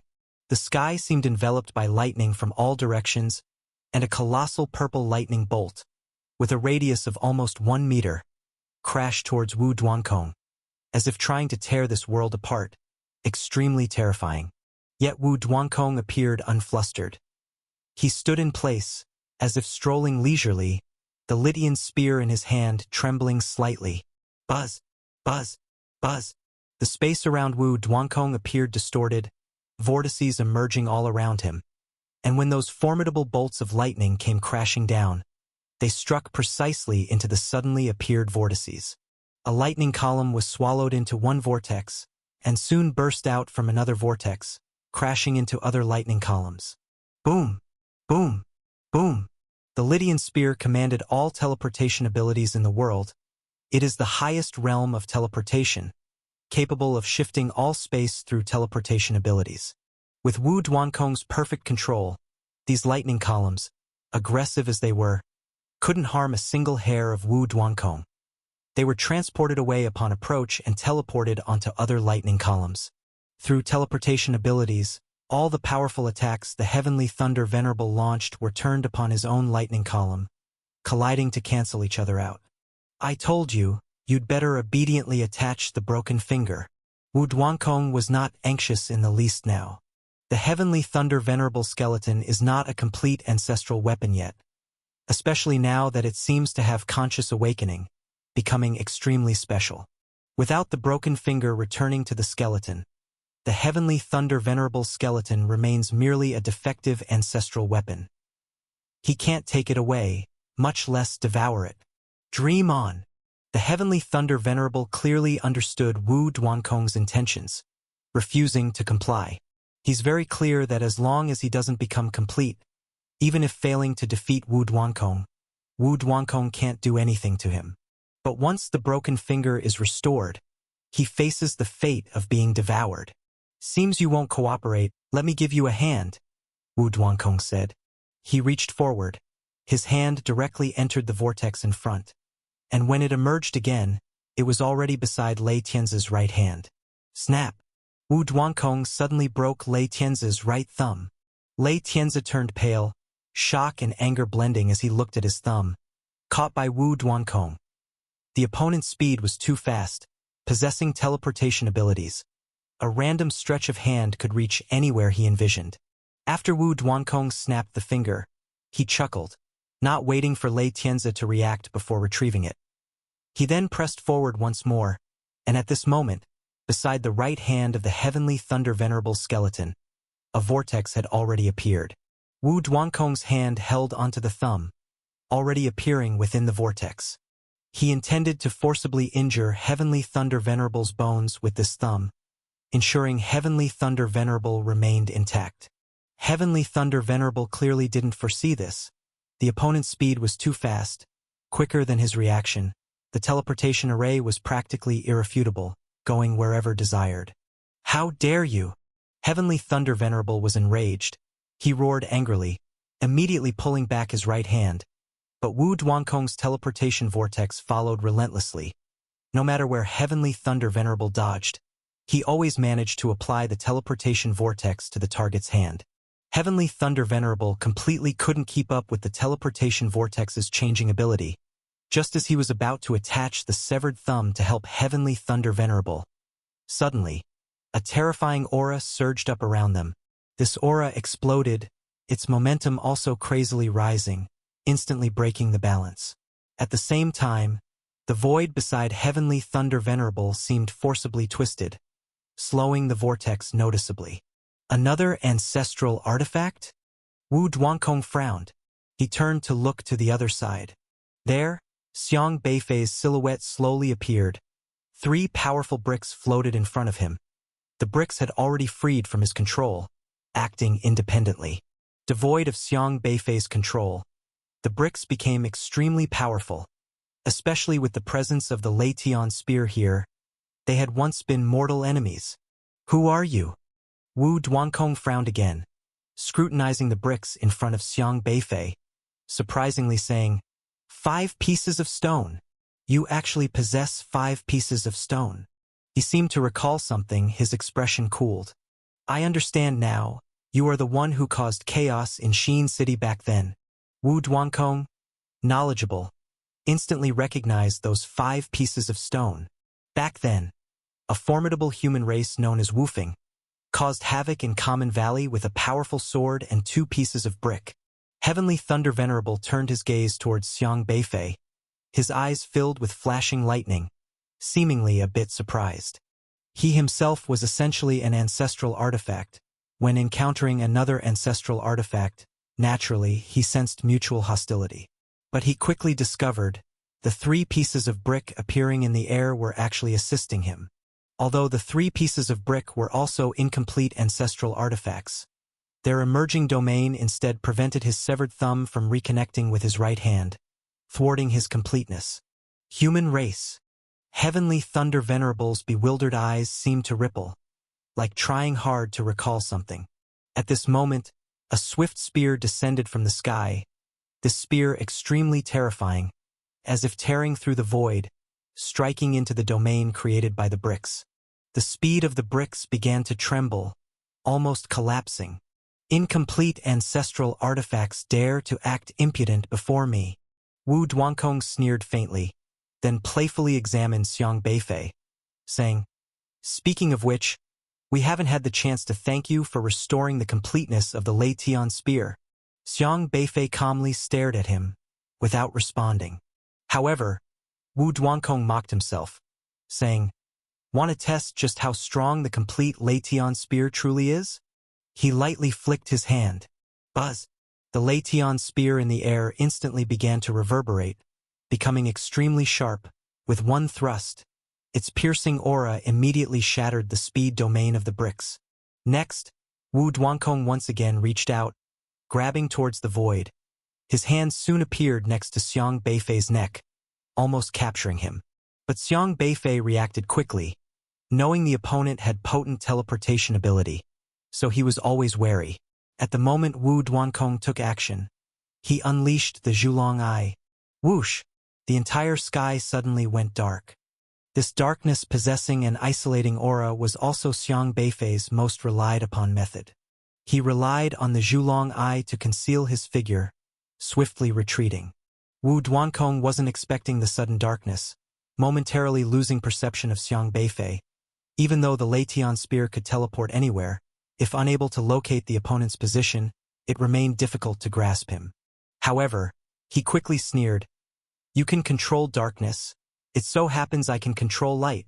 He snapped his fingers again. Whoosh! The Leitian spear emitted dazzling light. These beams coagulated in the air into a cryptic divine pattern. The divine pattern burst into radiance. Its penetration power was terrifying, instantly dispelling the darkness controlled by the Zhulong Eye. The world's darkness under this dazzling light seemed to vanish without a trace. Xiang Beifei's silhouette also emerged. Troublesome. Xiang Beifei felt it quite challenging. The divine patterns of the heavenly Tao were indeed formidable, belonging to the rules of the world, not to mention they were wielded by an expert of the ancestral Tao realm. He didn't know the origins of Xiang Beifei's Zhulong Eye, but clearly at his current realm, he couldn't resist the divine patterns law with the Zhulong Eye. More importantly, he didn't know how many divine patterns the Leitian spear still had sealed. The complete Leitian spear was indeed incredibly strong. Boom! At this time, Wu Duankong had already personally moved, Reaching out towards Xiang Beifei, the terrifying aura of the Lei Tian spear fully suppressed him here. The sky seemed about to shatter. The brick's aura also blasted away. But Xiang Beifei didn't hesitate, once again tossing out Wufeng. Buzz! The fierce sword intent trembled in the sky, forming a powerful beam, cleaving towards the Lei Tian spear. Simultaneously, Li Qianluo's primordial red-tasseled spear rushed forth, manifesting layers of golden lotus in the air, engulfing Wu Duankong's Lei Tian spear. The Lei Tian spear, Wufeng, the bricks, the primordial red-tasseled spear, the thunder bones, 5 ancestral artifacts appeared in the sky. On the other side, there was another ancestral artifact, just now entangled with the Heavenly Thunder Venerable's bones, but for some reason suddenly ceased. Heavenly Thunder Venerable grew increasingly solemn viewing the other 3 ancestral artifacts appear, even inadvertently emitting slight hostility towards the ancestral artifacts. This broken sword, these bricks, why so familiar? Heavenly Thunder Venerable muttered to himself. Why are you still standing there? Aren't you going to help us deal with this damn spear? Xiang Beifei shouted at Heavenly Thunder Venerable nearby. Heavenly Thunder Venerable seemed roused by Xiang Beifei's shout. Coming to his senses, his bewildered lightning eyes emitted ripples again. He hesitated no longer, suppressing his ancestral artifact hostility towards Xiang Beifei and Li Qianluo, then rolling thunder intertwined with Wufeng and the other 3 ancestral artifacts together. Boom! Boom! Boom! 4 ancestral artifacts confronted one Lei Tian spear. Combined their might was sky-high, hardly losing to the Lei Tian spear. Yet the Lei Tian spear was too strong. Complete ancestral artifacts inherently surpassed countless times, having absorbed innumerable divine pattern laws. It only took another vibration to shatter the combined aura of the other 4 ancestral artifacts. Wufeng, the bricks, and other ancestral artifacts were all incomplete, far inferior to the Lei Tian spear. Even united couldn't rival a single powerful Lei Tian spear.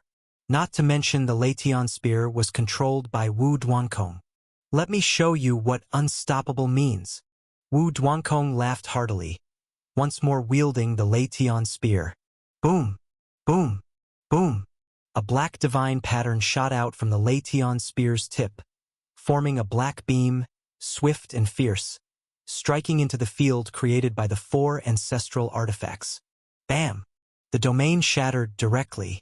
This divine pattern called unstoppable, meaning nothing in the world could block the Lei Tian spear.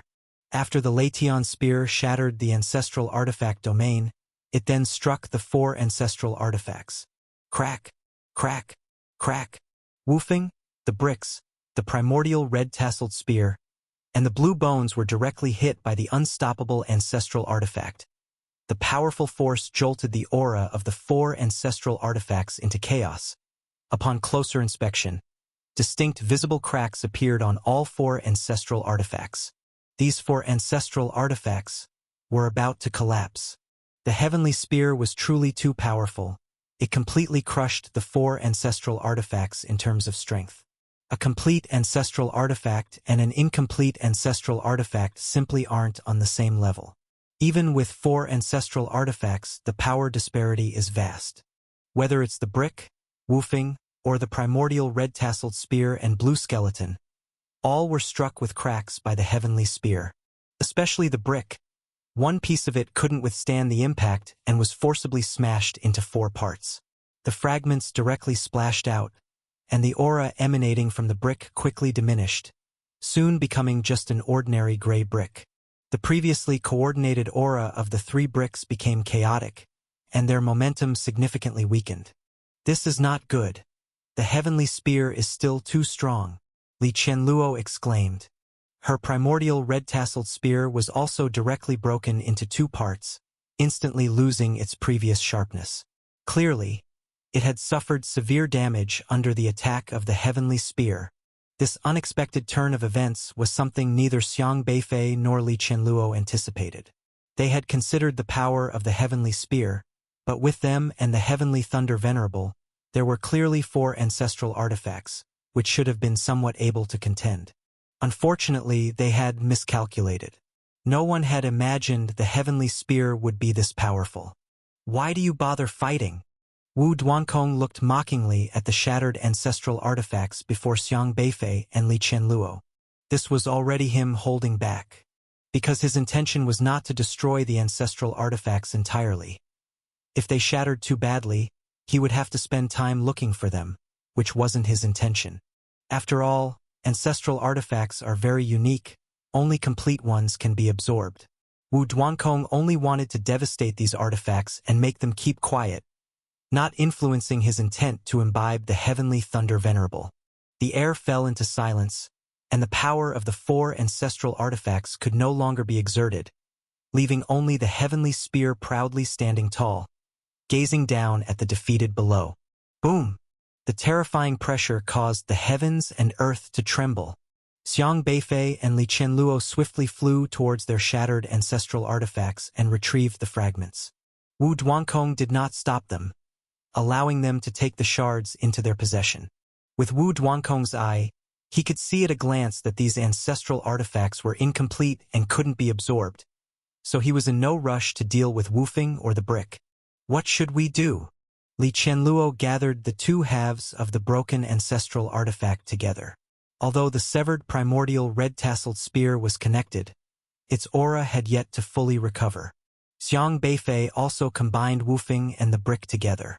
The brick had broken once before, and piecing it back together didn't require much work from him. It would automatically restore itself once reassembled. But its aura is currently too weak, and it seems like recovery isn't something that can be achieved quickly. He now also felt uneasy, as complete ancestral artifacts exceeded his expectations. With their abilities at the ascension stage, there's no way to handle the current situation. The situation with the Heavenly Thunder Venerable isn't objective either, but at least his consciousness is more intact than the other ancestral artifacts, allowing him to stand back up swiftly. Relatively speaking, he suffered the least damage, with only a crack in his skull, quickly healing again.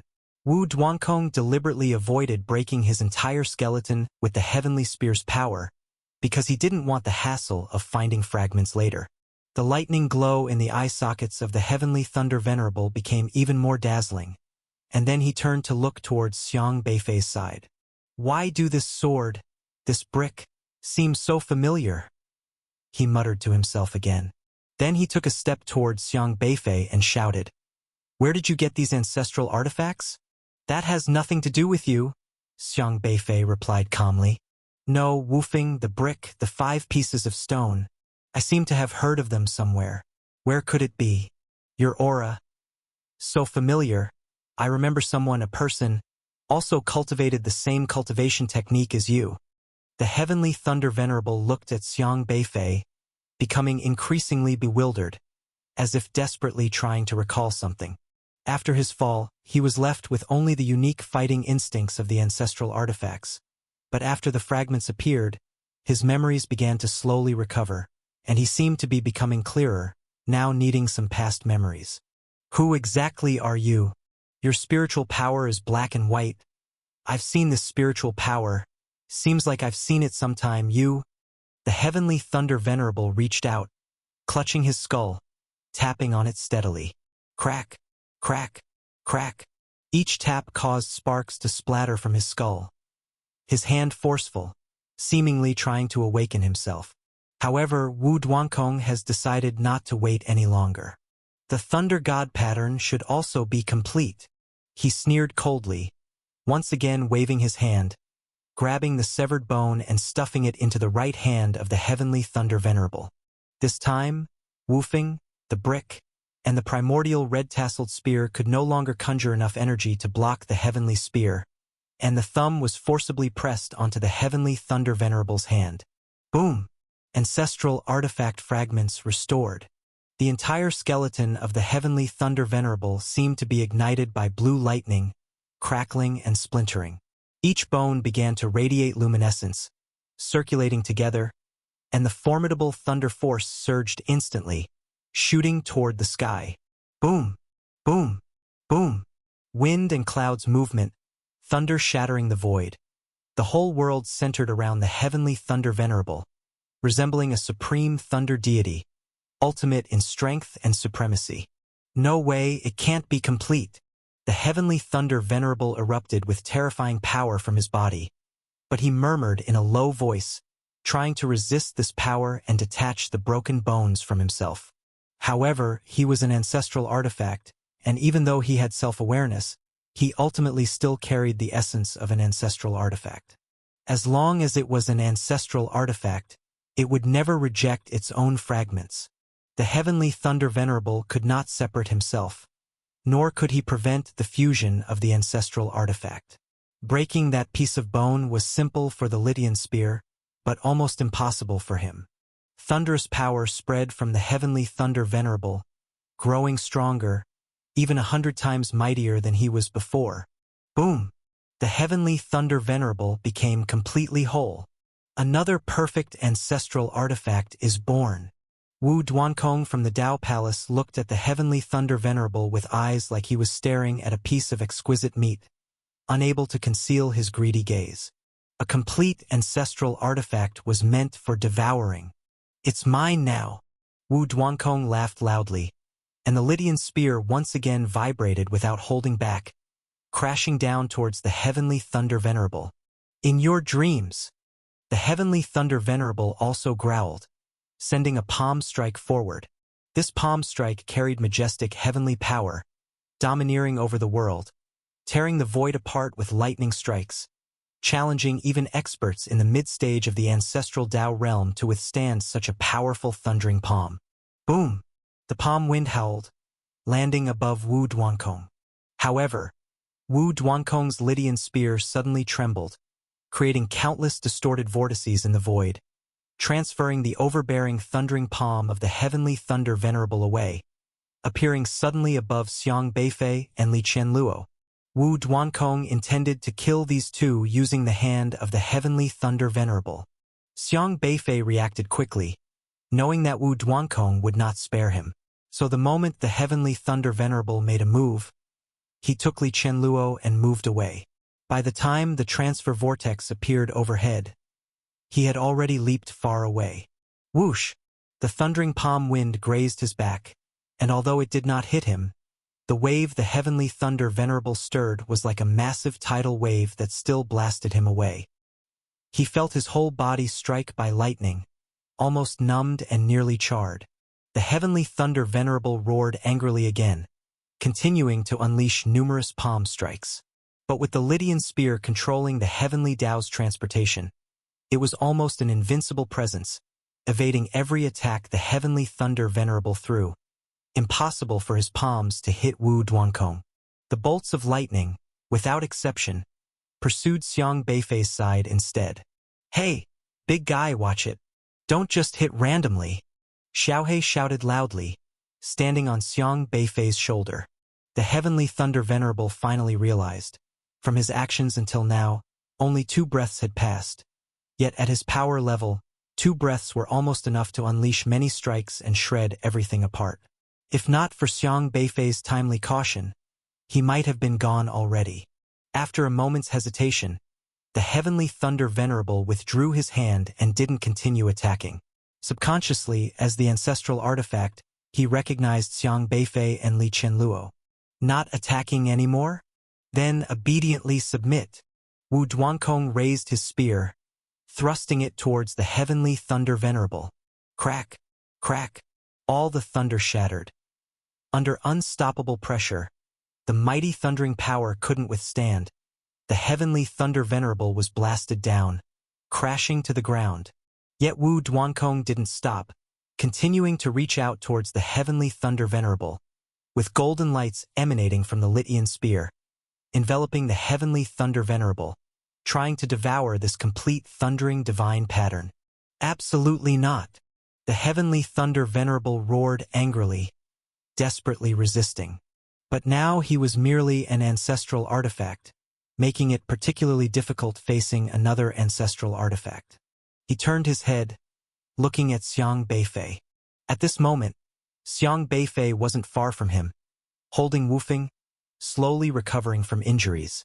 The yin and yang black and white energy enveloped his entire body, giving him an exceedingly mystical appearance. The thunder in the heavenly thunder venerables eye sockets grew increasingly tumultuous, and then the thunder suddenly emitted a radiant glow.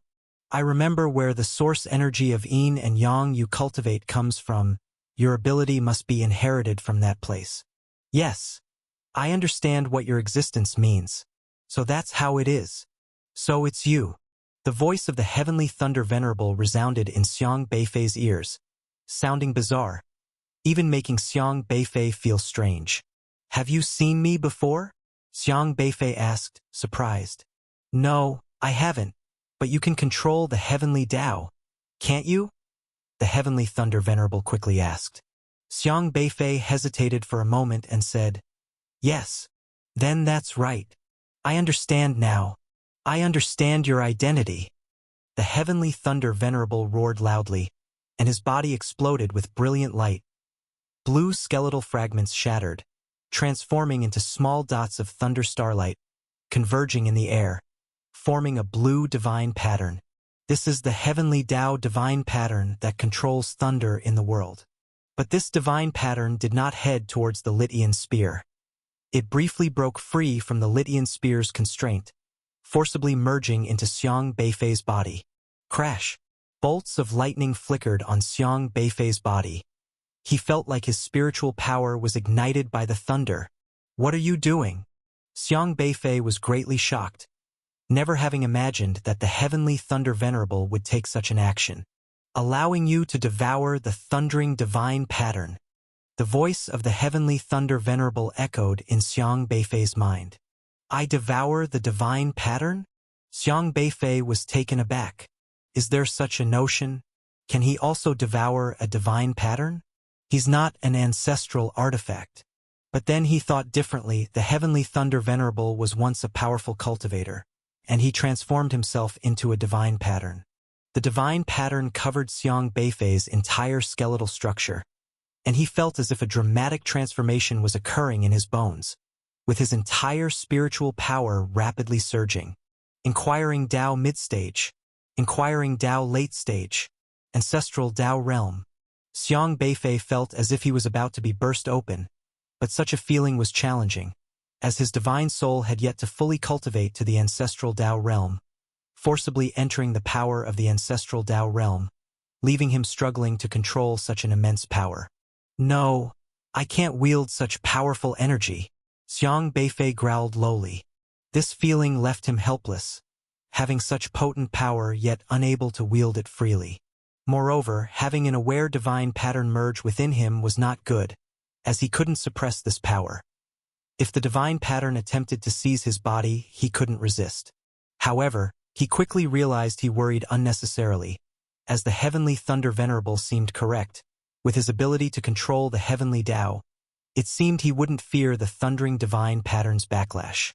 He could control every cultivator's heavenly Tao laws, which also meant he could control the heavenly Tao's divine patterns truly.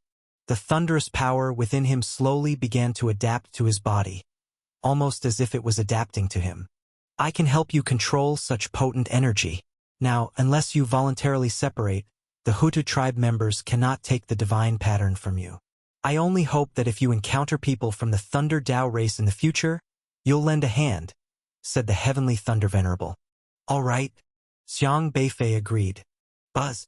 Thunderous power exploded around him as he stood in mid-air, his eyes glowing blue with electric arcs flying around him. Then he looked towards Wu Duankong. At this moment, Wu Duankong had retracted his sly smile, turning extremely somber. You actually can devour a divine pattern. Wu Duankong's voice was cold. If the thundering divine pattern was swallowed by Wufeng, or some other ancestral artifact, it would be acceptable, since those two were ancestral artifacts. But for a human to swallow the thundering divine pattern, that changed everything. Who on earth are you? Wu Duankong shouted coldly. Those who can refine the heavenly Tao patterns into their bodies are all the most gifted individuals in the world, favored by the heavenly Tao. Even Wu Duankong himself cannot achieve this. This is because those not recognized by the heavenly Tao simply cannot treat their own bodies as ancestral artifacts. The heavenly thunder venerable is considered a rare genius, an exceptionally unique existence, but unexpectedly, Another genius has appeared before our eyes, and even devoured the thunder pattern. At this moment, Xiang Beifei's entire body radiates powerful lightning, his eyes also shining with light. This vast and majestic power not only allows him to control worldly thunder, but also lets him perceive the world's fundamental laws. He can clearly feel the essence of the world, as if the entire world has transformed into a different form. If forced to describe it, he seems able to clearly see countless forces crisscrossing in front of him. These forces are the invisible heavenly Tao laws. For example, the heavenly Tao laws of controlling mist, the red heavenly Tao laws, the heavenly Tao laws of air, the heavenly Tao laws of stone existence, the heavenly Tao laws of the thunder Tao race's existence, the heavenly Tao laws of the human race's existence. This world seems to be composed of various heavenly Tao laws. Only when these laws exist, anything is allowed to exist, and these forces can be controlled and restrained by the ancestral artifact. For example, if the Tao Palace's ancestral artifact devours the humanity law, if it does not allow the human race to exist, the human race would be erased from the world. Xiang Beifei's gaze falls onto Wu Duankong, whose cultivation is immensely powerful, especially the Leave Heaven spear in his hand. He can clearly perceive the powerful heavenly Tao laws contained within the Leave Heaven spear, as if countless invisible threads are connected to it, tightly controlled by it. No less than tens of millions of heavenly Tao laws. Such a powerful ancestral artifact. Xiang Beifei felt a heavy weight in his heart. His assessment of the Leave Heaven spear was too low. This ancestral artifact is terrifying, controlling tens of thousands of heavenly Taos. The Tao Palace can control the entire Edge Corner airspace largely because of the Leave Heaven spear's existence. They control countless heavenly Tao laws. Anyone who dares to oppose the Tao Palace, the Leave Heaven spear could even obliterate the existence of an entire race. Just now, the Leave Heaven spear merely relied on one teleportation pattern and completely suppressed the Heavenly Thunder Venerable's thunder, not even fully deploying other patterns. If these patterns were fully utilized, the Leave Heaven spear's power would surely become even more terrifying. Wu Duankong saw that Xiang Beifei did not respond to him, but was not in a hurry. He frowned, studying Xiang Beifei for some time, then slowly said, "Since you have swallowed the thunder pattern, that means you are also a kind of ancestral artifact. Does that mean?" He revealed a teasing smile. "Leave Heaven spear can devour you as well? If he can't devour the thunder pattern, then devour Xiang Beifei." These words also surprised Xiang Beifei. He doesn't understand what his own existence signifies now. The Heavenly Thunder Venerable can refine himself into an ancestral artifact, so if he can devour patterns, doesn't that make him an ancestral artifact as well? Xiang Beifei had no time to speak before Wu Duankong already gave a sly smile. "Let's just try it." He abruptly grasped the Leave Heaven spear. Buzz! An explosive roar sounded. The sky and the earth once again stirred. Countless whirlpools rotated, enveloping Xiang Beifei, almost drowning all his escape routes. Beyond the red mist, many experts watched from afar, faces filled with astonishment. That area seemed to be distorted, everything enveloped, the terrifying aura almost spilling out, but quickly blocked by an invisible force. What on earth happened just now? It seems to be the ancestral artifact. A powerful ancestral artifact is fighting, a knowledgeable expert said with a heavy brow. Ancestral artifact. They finally understood why such fierce battles were occurring. Everyone here was an expert, and more or less had heard of the existence of ancestral artifacts. It is said that each race once had an ancestral artifact of their own, but those present were people of the later era, and no one knew what their race's ancestral artifact was like, which made everyone very cautious. If it's an ancestral artifact, how could they do nothing? In the crowd, Luo Shanyu also had a serious expression, even looking quite anxious. Since earlier when Wu Duankong drove everyone out, Xiang Beifei pushed him, also pushing him out, so he left that area. This kid, always like this. Luo Shanyu was very anxious now. The initial visit was to protect Xiang Beifei, but he didn't expect Xiang Beifei to also push him out, while he and Li Chenluo remained inside. But he also understood his own cultivation level among the people outside. His cultivation was not considered low. But in the eyes of people at the Dao Palace's level, someone at the late stage of inquiring Dao was utterly insignificant. Xiang Beifei letting him out was also for his consideration. No, I can't just wait here. I must do something. Luo Shanyu had already flown around here, but no matter how much he tried, he couldn't get close to that red mist anymore. But just then, he suddenly sensed something, looking towards his own soul in surprise. There had been marks left on his soul by Taoist Qingde. These marks made him understand many things, but suddenly the marks began to flicker. Could it be? Luo Shanyu's eyes showed an expression of disbelief. Boom! Boom! The violent aura pressed down on Xiang Beifei. Wu Duankong controlled the Lydian spear, gathering spiritual power and charging towards Xiang Beifei. Xiang Beifei calmly watched the vortex in front of him, emitting powerful thunder power from his body, but he did not use this power to attack Wu Duankong, because he knew very well that facing the teleportation ability of the Lydian spear, any attack was almost ineffective. But this didn't mean he could only use thunder power. With the power of the heavenly Thunder Venerable, his cultivation had reached the ancestral Dao realm, which meant he could not only use thunder spirit marks but also other ancestral artifacts. Wufing and the brick. These two ancestral artifacts almost never cooperated with Xiang Beifei when his strength had not yet reached the ancestral Dao realm. At most they would take extra care of him but not lend their power to him. But now it's different. His realm was enough to control Wufing and the brick. Buzz! Xiang Beifei had already drawn Wufing.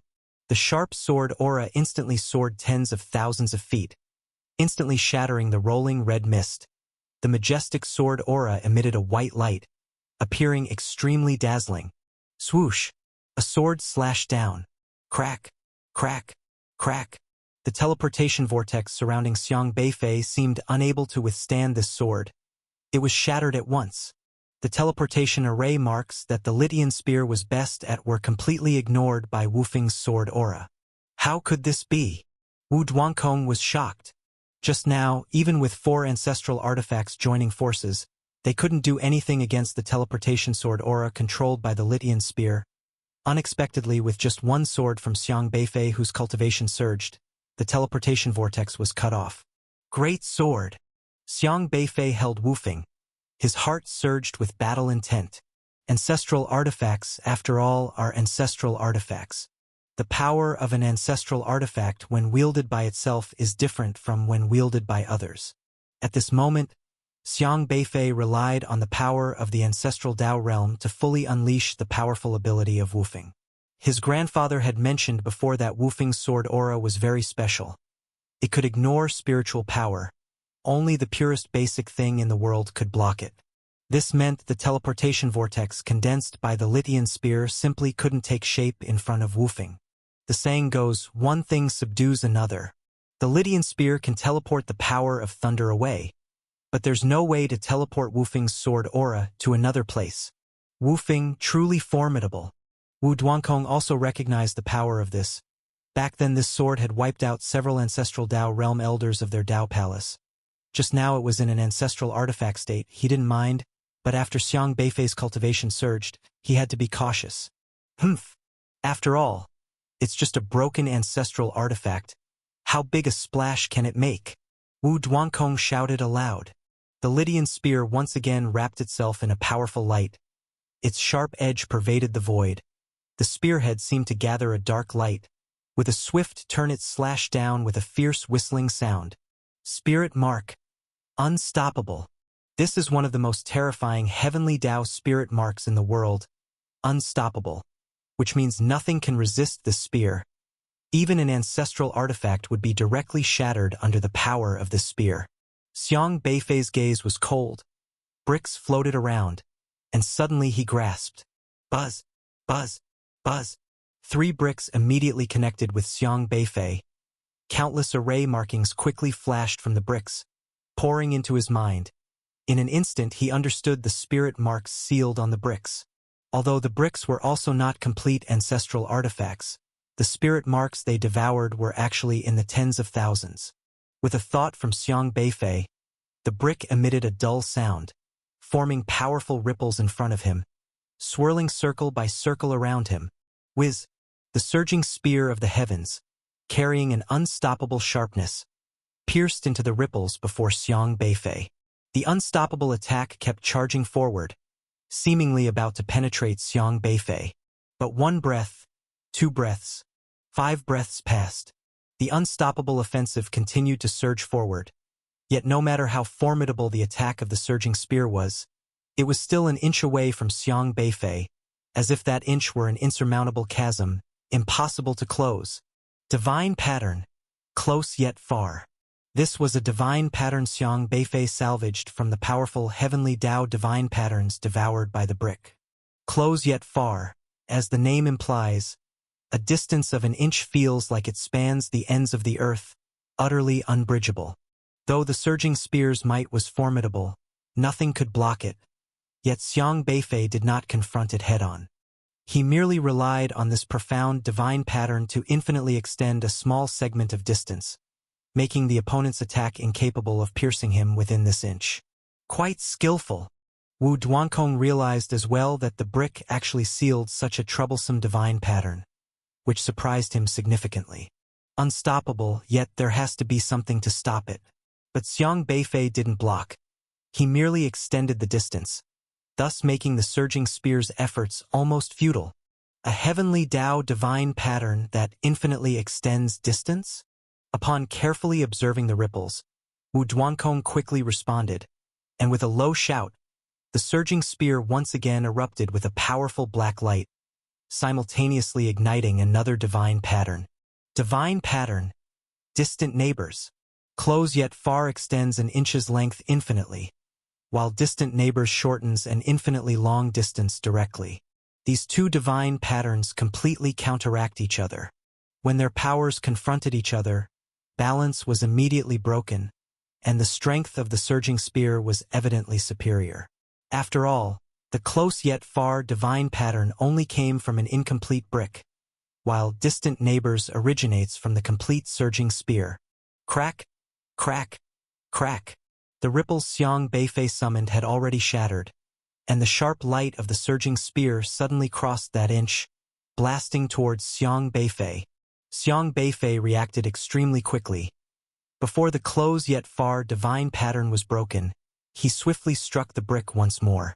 Waves of ripples slowed the advance of the surging spear, though they did not hold it for long, but it was enough for Xiang Beifei to react and dodge away.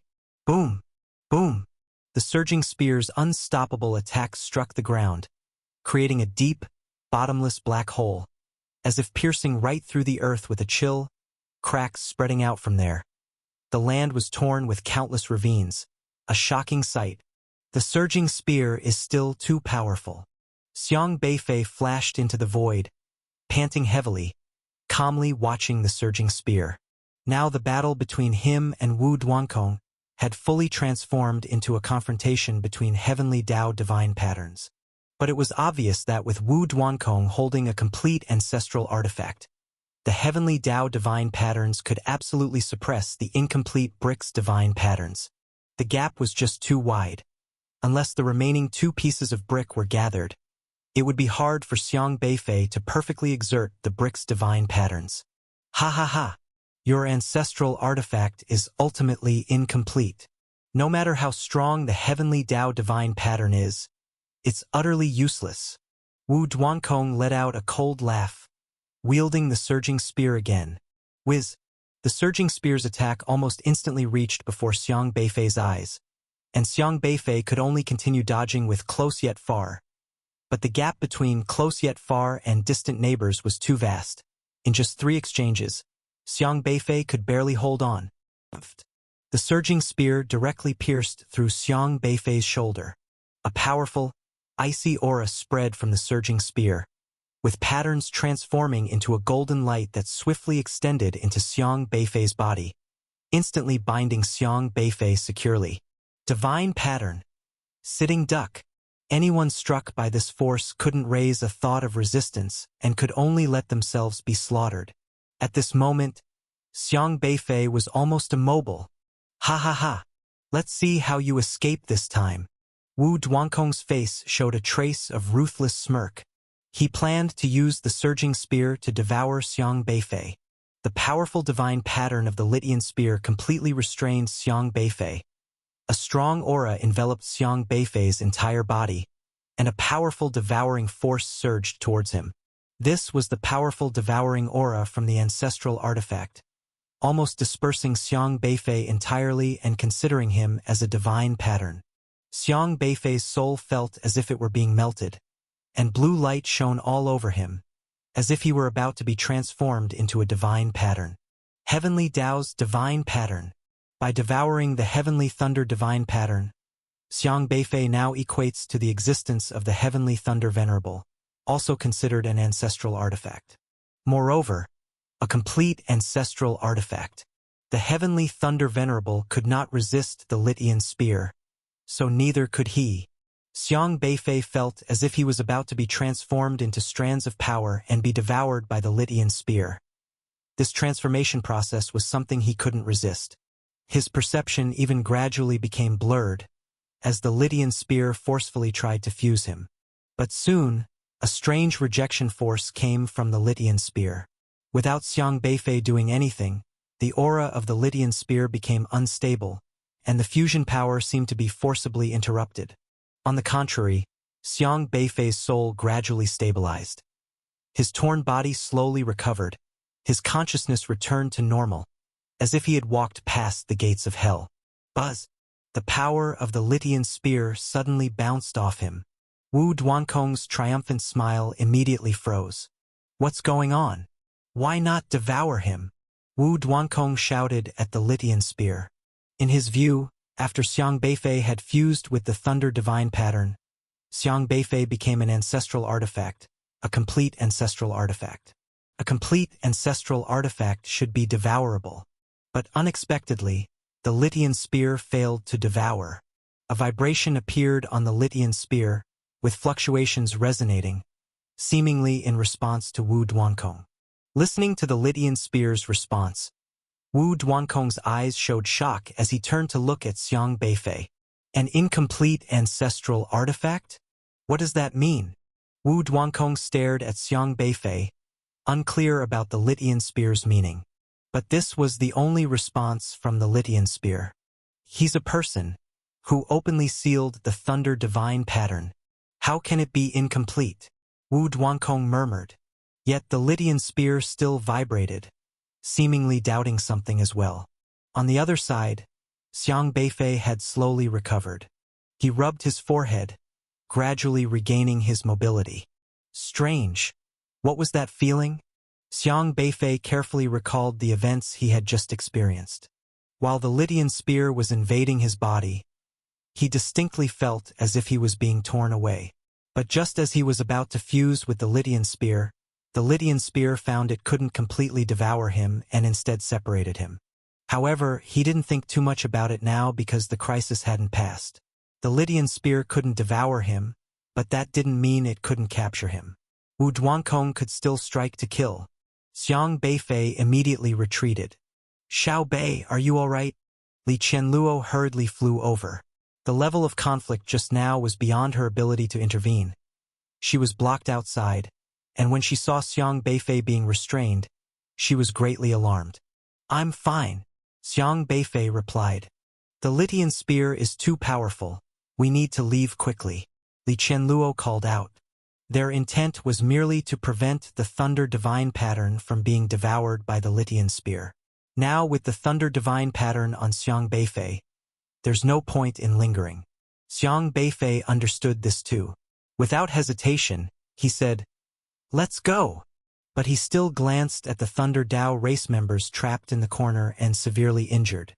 Although Lei Tianzi possessed the strength of the Inquiry Dao realm, the battle here was far beyond his reach. They had hidden far away, yet even the slightest wave from the ancestral Dao realm clash had severely wounded them, leaving them unable to move. Gritting his teeth, Xiang Beifei changed direction, rushing toward Lei Tianzi and his companion. He had promised the Heavenly Thunder Venerable to support the Thunder Dao race, so he couldn't leave them to die. Swish! He grabbed Lei Tianzi and his companion, threw them to Xiaohe, who immediately enveloped them in his space, then carried them towards the edge of the red mist. Trying to escape? You won't get away today. Wu Duankong, realizing what was happening, shouted and once again wielded the Lydian spear to attack Xiang Beifei. He must capture Xiang Beifei and investigate thoroughly why Xiang Beifei wasn't devoured by the Lydian spear. The chilling spear swept towards Xiang Beifei like a shadow. Xiang Beifei could only turn to defend, holding Wufeng, which was filled with thunder power, to meet the spear. But the divine pattern of the Lydian spear, undefeatable, was invincible. Nothing could withstand this attack. Though the sword light from Wufeng was unusual, able to ignore spiritual power, it was ultimately incomplete. Facing the Lydian spear, it was far too weak, and the thunder sword light was suppressed. Boom! The powerful attack blasted Xiang Beifei over 1,000 zhang away, crashing him into a mountain, shattering the 1,000-meter-tall peak. Breathing heavily, he climbed out of the rubble with difficulty. Before being hit by the Lydian spear, he had pushed Li Chenluo and Yu Meng, Era, and the others aside. Only Xiaohe followed him. This battle was too tough, with Yu Meng and Era staying on him. They were not safe. But Wu Duankong, like a ghost, had already descended above him. Wu Duankong had already developed a murderous intent. He wanted to erase Xiang Beifei's consciousness, turning him into an ancestral weapon without awareness. The fierce long spear thrust directly towards Xiang Beifei's head. Xiang Beifei had nowhere to dodge, and no divine pattern could assist him in escaping anymore.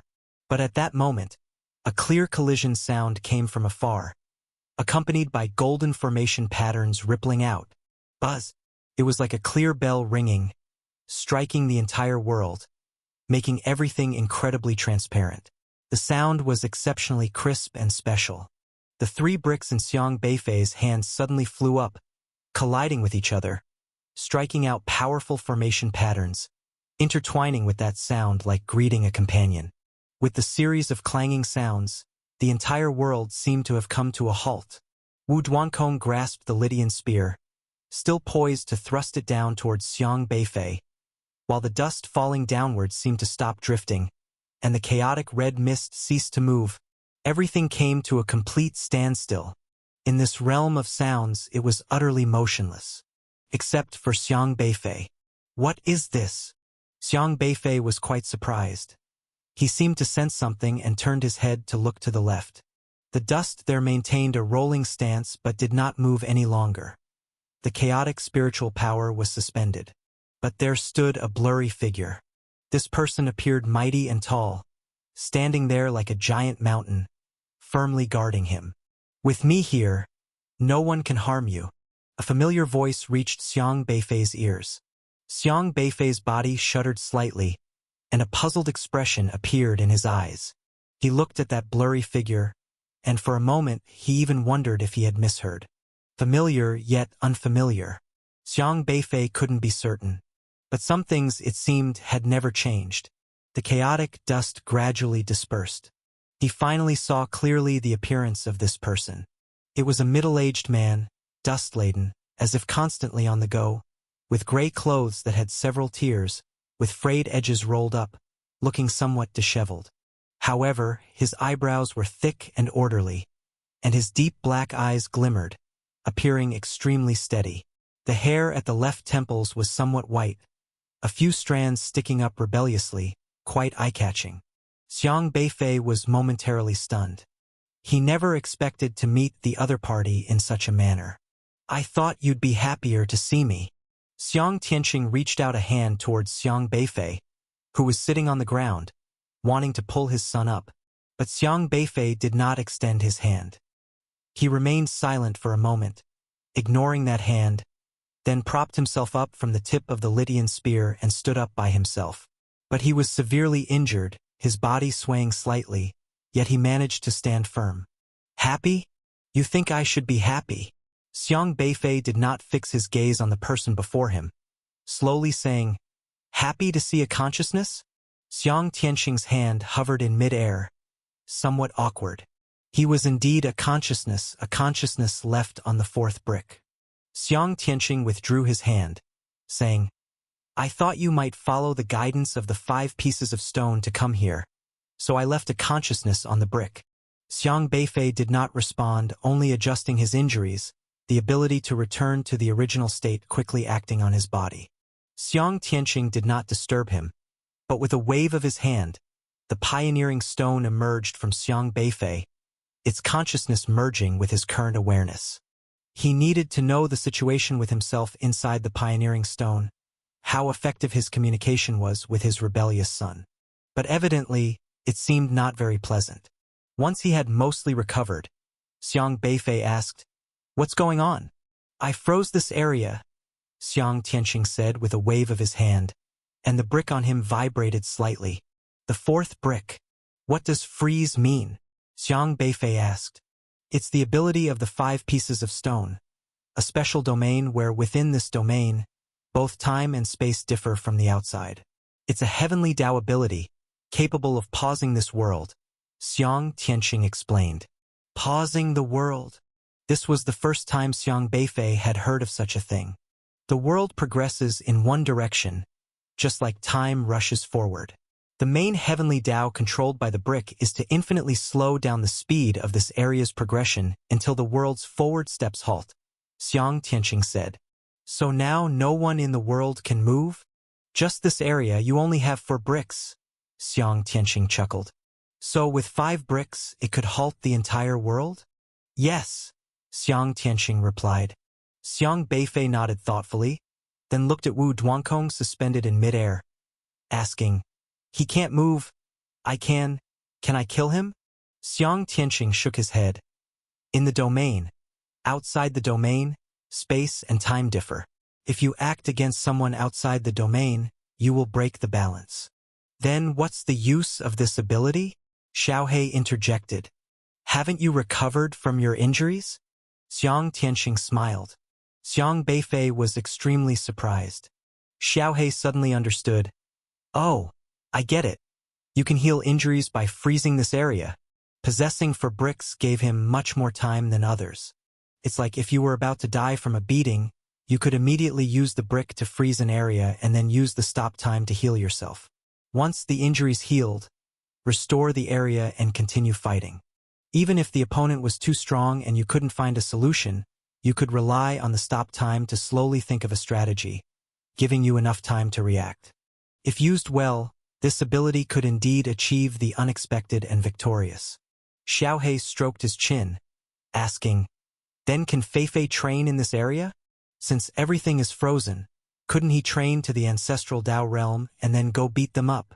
"The 4 bricks only freeze this area, not the entire world.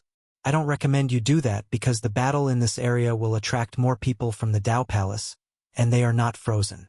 They will definitely find ways to break this space," Xiang Tianqing warned.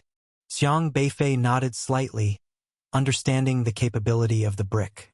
He again gazed at Wu Duankong, who remained poised to thrust downward, thinking for a moment, saying, "Once the domain is released, I'll still return to my original position, back under that spear, right?" Xiang Tianqing slightly smiled.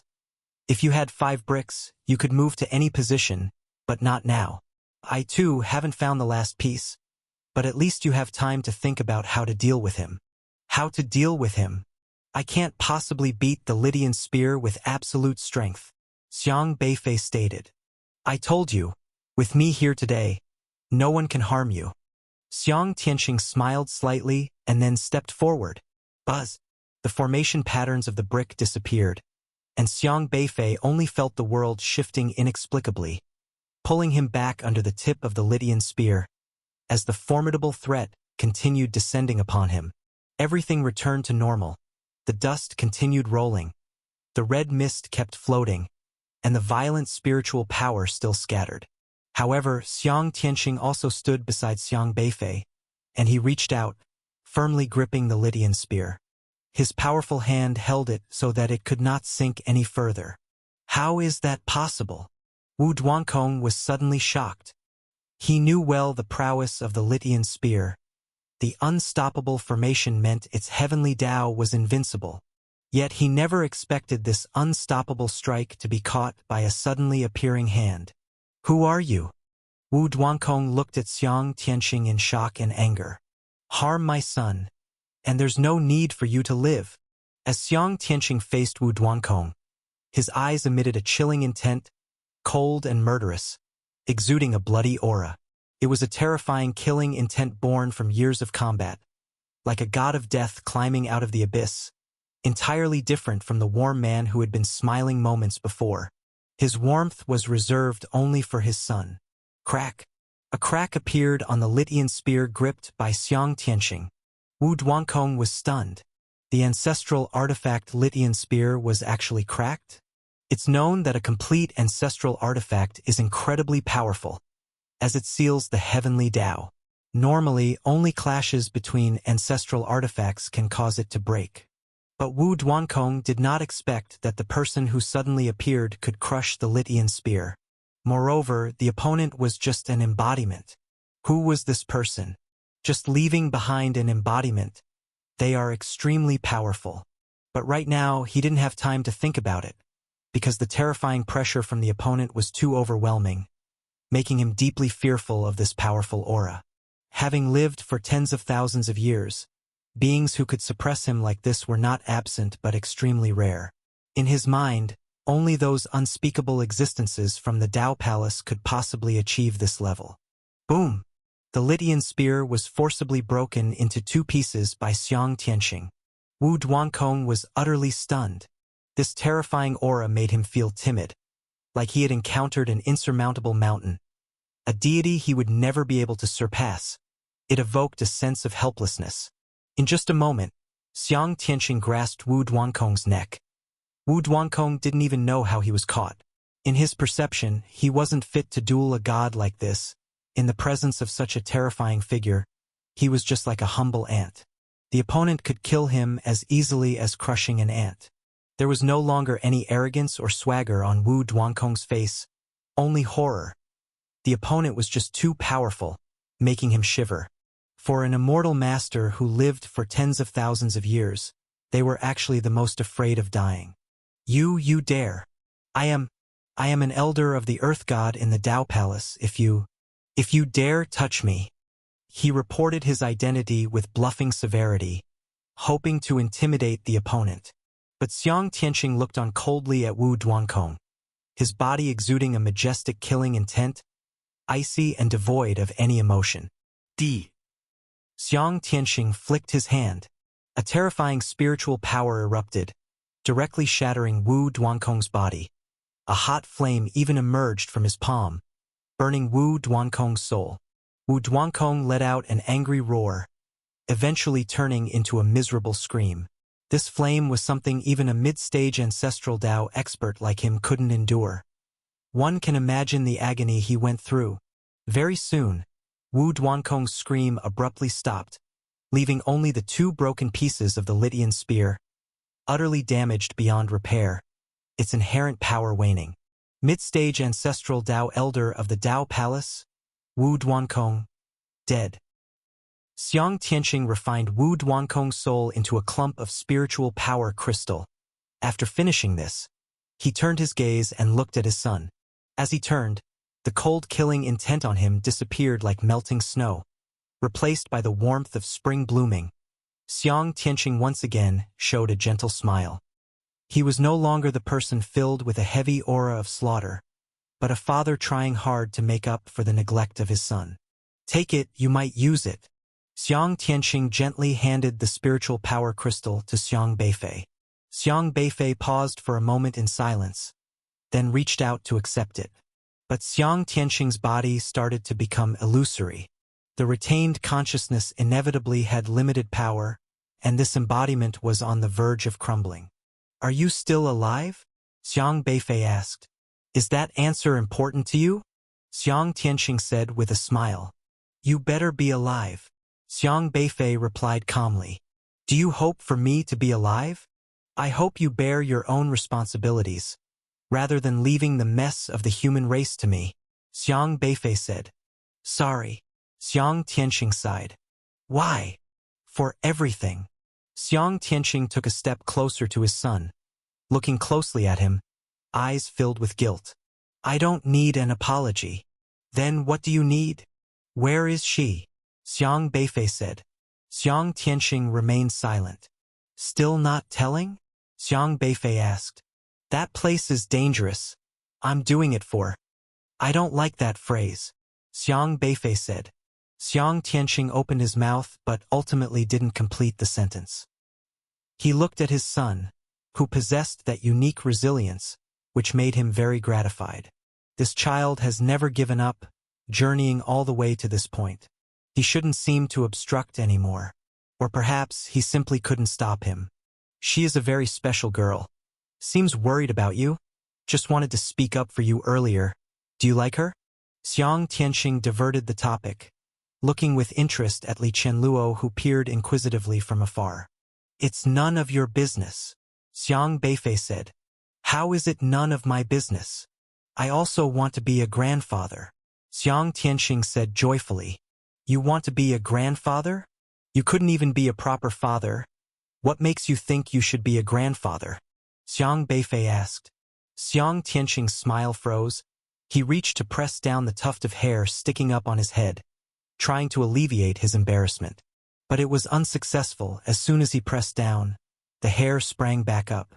If I have a child in the future, and they ask me where their grandfather is, how should I answer them? Should I tell them I'm parentless? Xiang Beifei asked coldly. These words were sharp. Xiang Tianqing felt bitter inside. But he wouldn't get angry. Regardless of what his son said to him, he wouldn't rage. For in his heart, there was more guilt. The world's end, Xiang Tianqing said. He finally decided to speak. What? We went to the world's end, Xiang Tianqing said. What for? To do something we should have done long ago. It involves you, and it's related to the plan of the Dao Palace. What kind of place is that? I am just a consciousness. Consciousness doesn't retain too much information. It's not safe that way, Xiang Tianqing said. This time, although the consciousness he left behind was very strong, it was still just a consciousness.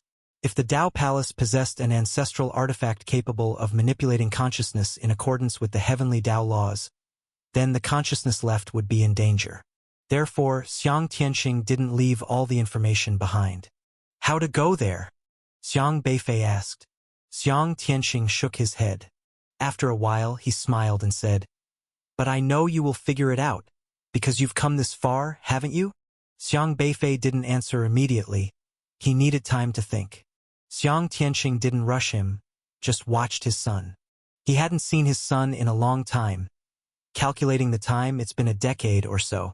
The son from back then, who was a rebellious 14-year-old boy, has grown into an adult capable of facing challenges on his own, making Xiang Tianqing deeply emotional.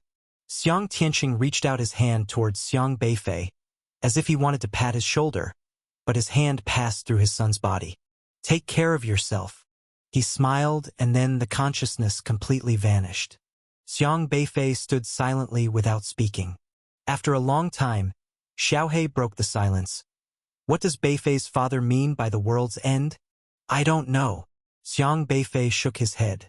He had never heard of the world's end before, and he surely didn't know what it meant. Then how are we going to get there?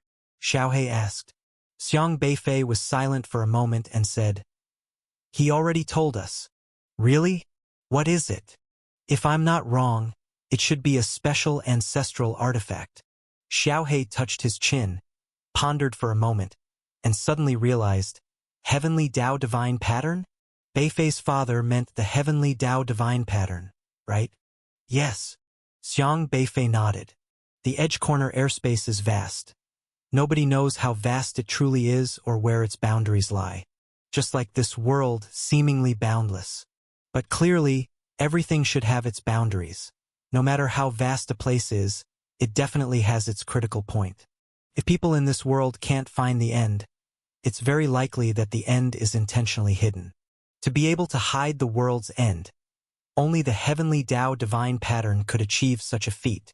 In other words, there must be an ancestral artifact that controls the Heavenly Dao Divine Pattern guarding the world's end. Involves me? Related to the plan of the Dao Palace? What does it have to do with me?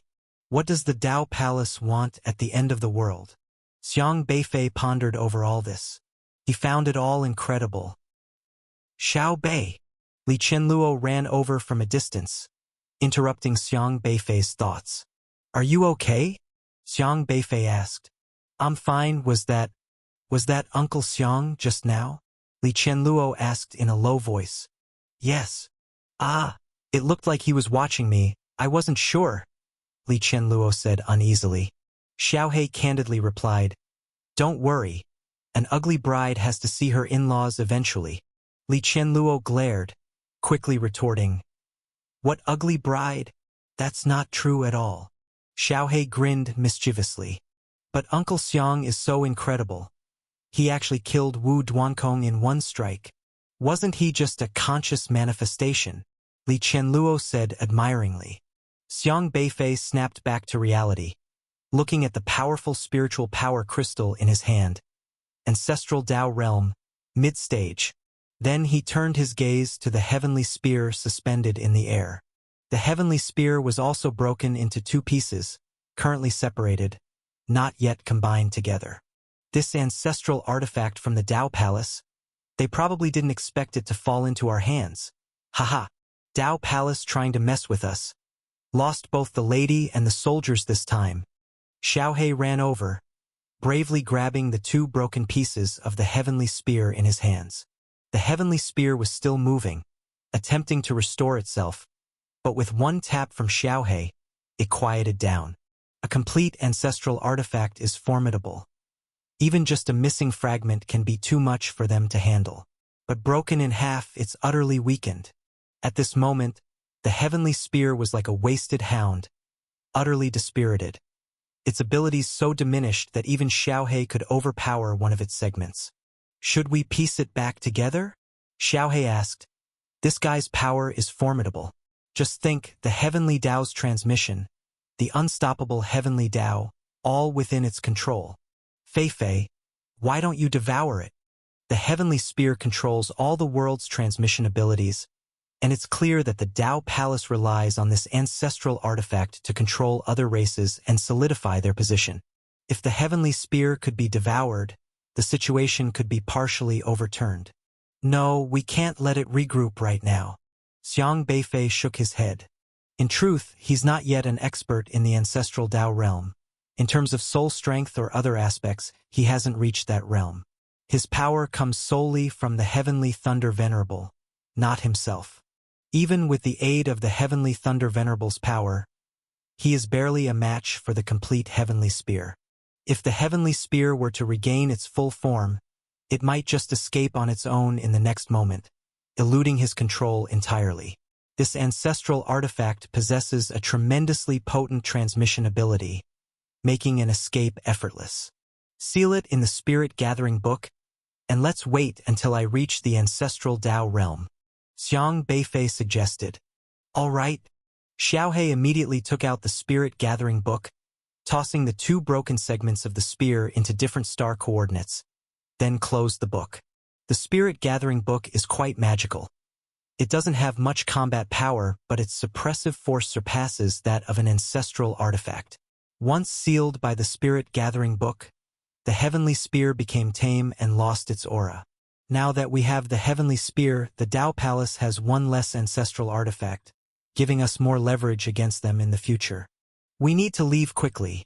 Such an intense battle happening here. I suspect other ancestral Dao realm elders from the Dao Palace will come. Li Qianluo reminded. All right, let's go. Xiang Beifei agreed.